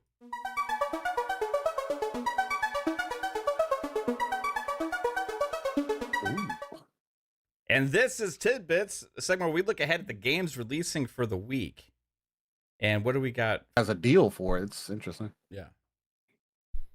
And because it's a Netflix show, this thing is going to get copyright hit so bad. Like, Netflix is horrible, bro. This better not be a trap. I'm sorry. Oh, no, you're good. Man. I don't even know what that word means. This game went up 10 points. Wow. I think our little Sometimes it's the platform that matters, Steel. platform. Sometimes. It's a It's all controller. of those it's all those extra vibrations. I really feel it now. Vibration. Blowing the controller, get that platinum trophy. Oh, I could blow in the controller to parry. Oh man, that's crazy. Oh, yeah. Really mix it up. Personalized coffee mug. I gotta go get a controller just for that, actually. I'm not gonna Yeah. do any of $29.99 on PS5. $26.99 if you have PS Plus. What a Coming deal, out bro. Tuesday. What a deal. Great game. What a deal. Man, you guys got to pay full price for a game that I played in Game Pass. That's crazy. That's what I mean. Said. Lightyear. Lightyear Frontier. All right, so Lightyear Frontier Like a survival coming to game, Series right? X and S. Yeah, it's survival, but I don't think you get attacked by as many enemies. Like it's more so like rebuilding stuff and farming kind of thing. It's got mech Steel. Is this for you? No. I played this. There's no enemies to attack, and I need to. Did you guys play this yet? Not It's yet. In, No. It's in Game Pass, Oh, right? it's in the preview. Yeah, it's Yeah. preview program. I played it. It's literally building silos, crafting on a fucking planet that you crashed on. It looks great. Honestly, it does. It's not that great. Oh, okay. It's $24.99 or in Game Pass with a subscription. Yeah. Yeah, I might it's give it a fun. go. It's fun, but what I played, I'm like, I got better stuff to play. Yeah, but it looks relaxing. Is this the same trailer over again? Or is it okay? Oh, Yeah. Yeah. Already Yeah, chill. whoa. Get your shit together, Oh. 3-bit. You're no Jasper. All right. Ooh, This one, all right. mute the sound on it. Yeah. MLB The Show 24 coming to PS4, PS5, Xbox Look at One, those. Series X and S, and at Switch, that. by the way. High fidelity. $69.99 everywhere except for Switch at $59.99. But us lucky SOBs on Xbox get it with our subscription for $0. Oh yeah, baby. Let's go. Yeah, I played the shit out of this last year. I'm a big MLB The Show fan. I have been for a long time. Yeah. Yeah, I'm getting back into the sports games. I don't think I'll ever go back to Madden until they have a competitor, but I'll check this. Yeah. Corey says that this year EA's your gotta do Phillies are some coming for my Rangers. We got a title to defend, my friend. For the first time ever. And I hope we do. Alone in the Dark. right? I David can feel Harbour. these. It's still it's weird seeing David Harbour in this game. Gothic It's like- setting and increasingly scarce ammo. Yeah. It's a dark Oh, cosmic God. tale. This is It's like- Alone in the Dark 2024 version on PS4. I'm sorry, no, on PS5, Series X and S, and PC coming this Wednesday for $59.99. Or if you have either PS Plus or Game Pass, it's $53.99 on sale right now. It's like, what a waste of David Harbour. The full scale of Alone in the Dark's What nightmarish horror. what happened? What can be That wasn't the me. truth about their Is that troubled you, histories, Psycho? And in doing so, you'll become What do you mean, intimately me? familiar with Deception Manor, a place full of haunted residents. This is what it dreams is. and reality seem to intersect. Someone's doing it. So I don't whether know you who want it to is. face I'm down gonna blame malign forces, test your mental somebody. acumen, or Do you just think this is gonna be experience a okay? peerless tale of otherworldly horror. What is it? There's something Alone in the Deception Dark? Manor for everyone. Oh man, Great. This should be Was fine. it I mean, Alone in it's the Dark is available for pre-order now. it's 60 instead of 70, so Yeah. you know. We'll see how it is. That's not If you're into like kind of horror type games, this was probably well not too Arch War scary, Angel, but you'd like be surprised how many freaking games we buy. yeah. Hey, Arch. By the way, did you buy Tekken, Grand Blue Fantasy, and Helldiver premium versions the day they released? Because if so, then we both buy games. Game Pass actually makes it so I buy more. games. Exactly. Yeah. I I bought. think people don't get that. I buy Sure, you Mario's still buy the every game. year. I Grand bought Blue. another copy of Sifu for Steam. I pre-ordered Dogma 2. Bought Forza Motorsport. Bought Starfield actually, and yeah, I usually wind up buying the games that are in Game Pass anyway because you get a discount on them. It's just that I get Even to if try you them don't early buy, who and cares? then own it outright Yeah. later. Play your games. Yeah, that whole narrative is still dumb. Play your damn games in Game Pass. Who gives a damn? Get the deal that you. Like, How dare you save your hard-earned money? How dare you? I'd rather Well, you pocket know what's funny? There's There rules. was never this pushback back in Blockbuster's day.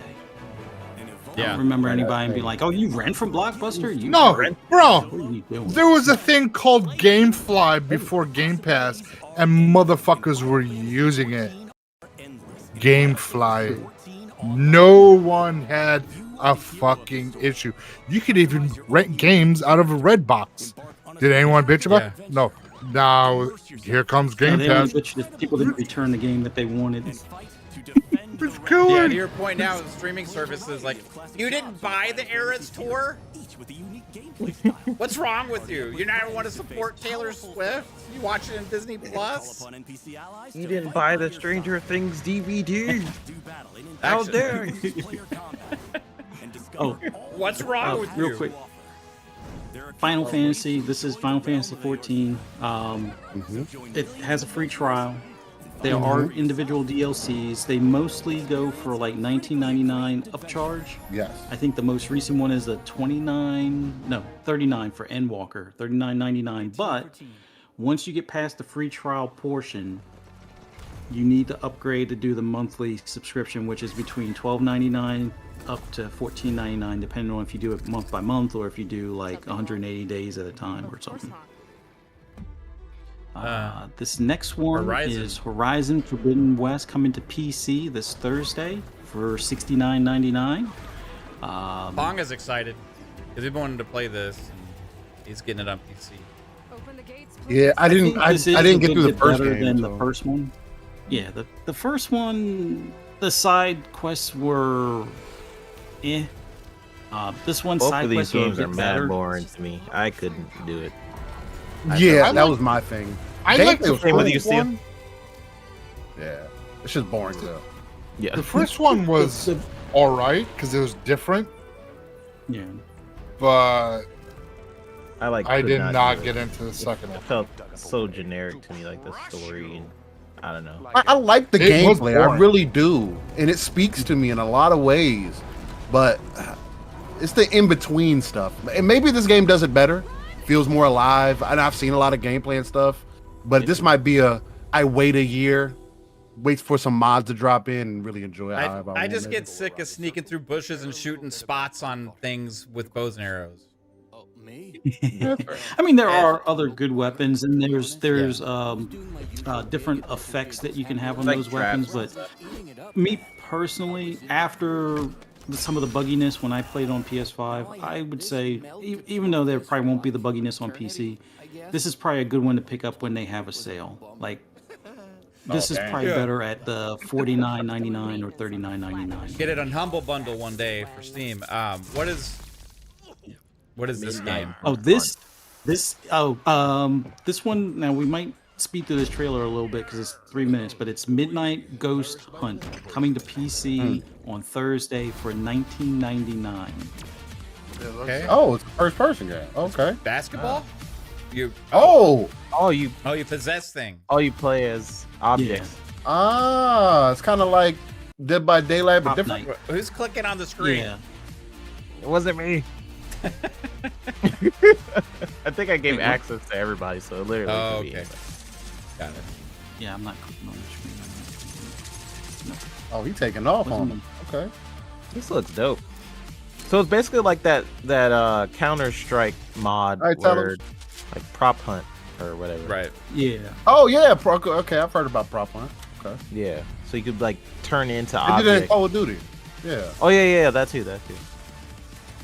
Hey, that looks pretty fun. When's this coming out? Because Oh, he can actually, read- a couple. Oh. Thursday. Is it coming to console? No, just PC. Oh. Oh, okay. Because I had a couple people PC. asking about a prop hunt type of game. I'm not Okay. doing that. That looks cool. This is next one. 1.0. Dragon's Dogma 2. Sexual themes. This is Yeah. the one I'm really looking forward to. This one comes out Friday for $69.99 to PS5, Series X and S, and PC. I recommend CD keys because you could probably get the deluxe edition for the price of the standard edition, or at least that's what I was able to do. Hello, everyone. My name is Hideaki. With various Whoa, weapons to Hideaki form a has party gone. of up to 4. While Yes, this this is is a gonna be single-player game, forming parties will recreate dope. the feel of being on an adventure. When does with this come friends. out, Fuzzy? Whoa. Players Thursday. will encounter This legendary Friday. monsters Friday. as they venture Oh, wait. through the distinct areas. Eight- of the game. What is 22nd. it? The 20 Midnight. Some Midnight, monsters fly Thursday through the night? air with dynamic attacks. If you're on console, you'll be able to go to New Zealand and play it even earlier. So keep that in mind as well. Yeah, that's the thing I was talking about. Some I wish I could do that on PC. some It don't work monsters that fly way. through Yeah. the air with dynamic attacks. What happened? What I happened? have- yeah, this I have no- one. It's 3-bit. Look at him. We It's, will It's have fucking no 3-bit. official pods and who all they will right, be Princess in the Peach future. Showtime coming to the Whoa. Nintendo Switch this Friday for $59.99. Now, Oh, this you is going to can outsell probably Dragon's speed Dogma. through this. Yeah, you could probably speed through this one. It's a 5-minute trailer giving you kind of the breakdown of some of the gameplay stuff. Okay. Princess This was the Peach main and one that Fish. showed like different gameplay things, so I figured this would probably be a good one to show. But It's interesting. I'm not gonna lie to that. It reminds me of Paper Mario a bit, like just the different adventures you can go on and stuff. how Well, it plays. Thousand Year Door is coming out. For Paper Mario, Yeah, Paper Mario, Thousand Year Door. that was my Coming out. favorite. That was my favorite Paper Mario. That's my favorite Mario is Paper Mario. To enjoy some performances at the Sparkle Theater. But then Okay. Yeah, I'm gonna skip towards the end. We're done. Rise of the Ronin. Yeah, Here we go. yep, coming Actually, out my Friday daughter for didn't. $69.99. Only I the canceled my PS5. pre-order. Such a miss not coming to PC as well. I know, man. But you know, this is like, what long did it come out on PC, Dan? Dave? And a lifetime Yes, I think so. Did it come on PlayStation also? I think it's just Game Pass. yeah, Right? it was everywhere. Yeah, it was just. No, It was everywhere no, and no, just came to Game Pass. Yeah. Okay. no, not at the beginning. Wolong came What? later, I believe. I thought it was. No, everywhere. Wolong released. I played it on PC. Yeah. No, Xbox PC, yes. But I'm saying, I thought it was A Wolong month came or two out later later. or something. Yeah, I thought it was like 3 I months. don't remember. Exclusive. Because I remember Xbox was able to get it right away, and then people it came out later. See, I I was could be wrong. excited about this until like I saw more of like the soulsiness in the combat and stuff. Let's do this together. You're right. The Steam version came out March 3rd for.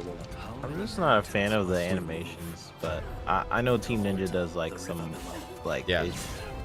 They do good work. Yeah, they do good work. I'm pretty sure the game is going to be good, but again, if I was going to recommend a choice, I'm choosing Dragon's Dogma every time. Yeah.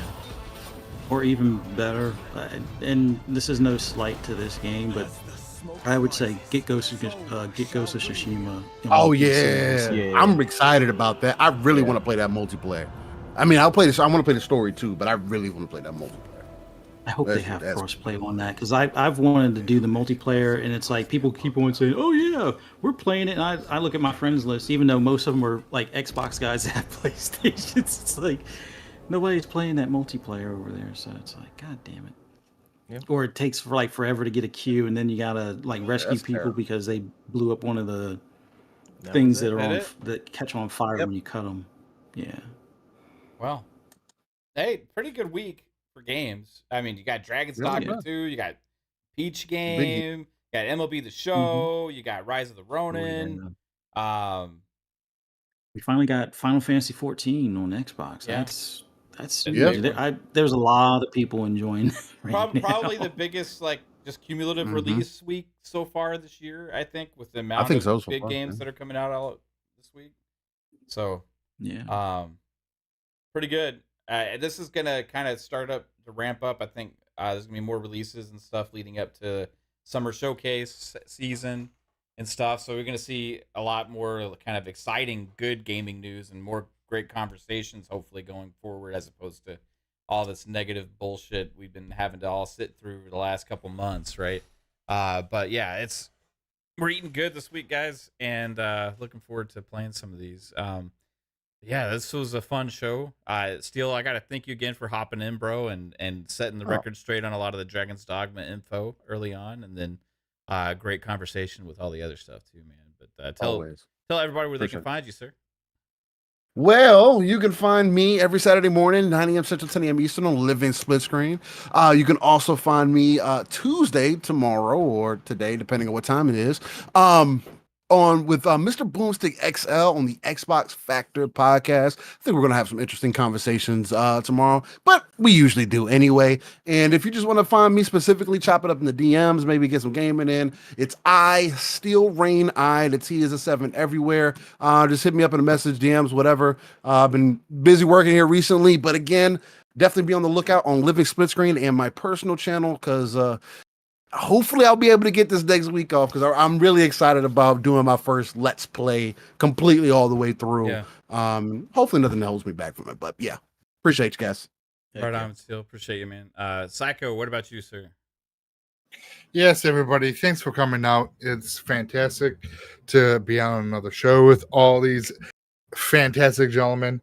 But you can find me on social media everywhere. Psychonauts 8. You can find me Mondays. No longer Tuesdays, and Friday on Xbox Ultimate, 10 o'clock on the Fun Speculation Network. Right on, man. Thank you, Psycho. What about you, 3-Bit?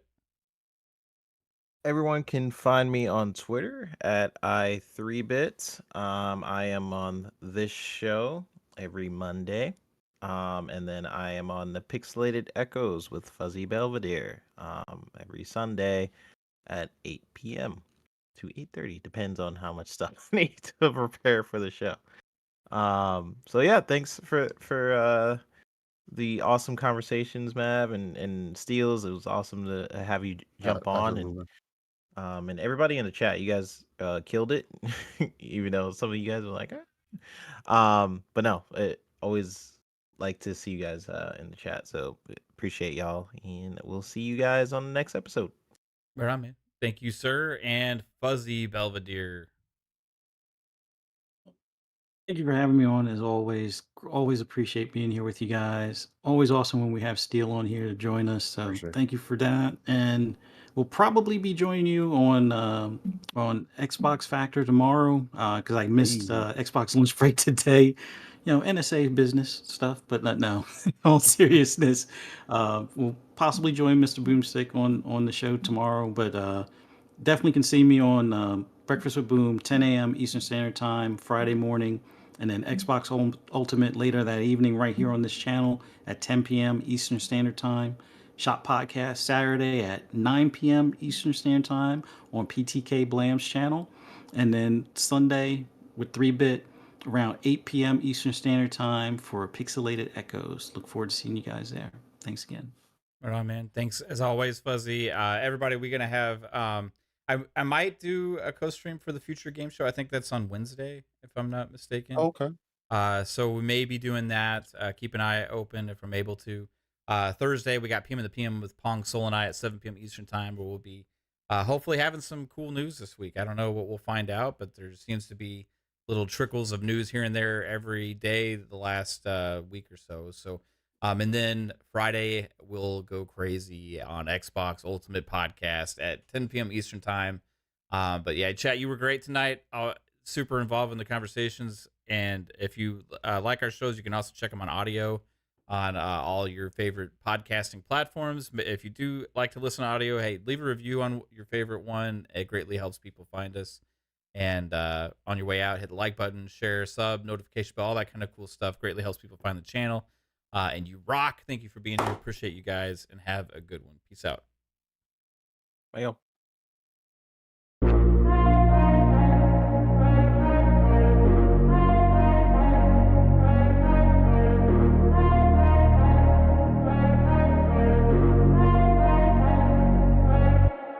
Oh.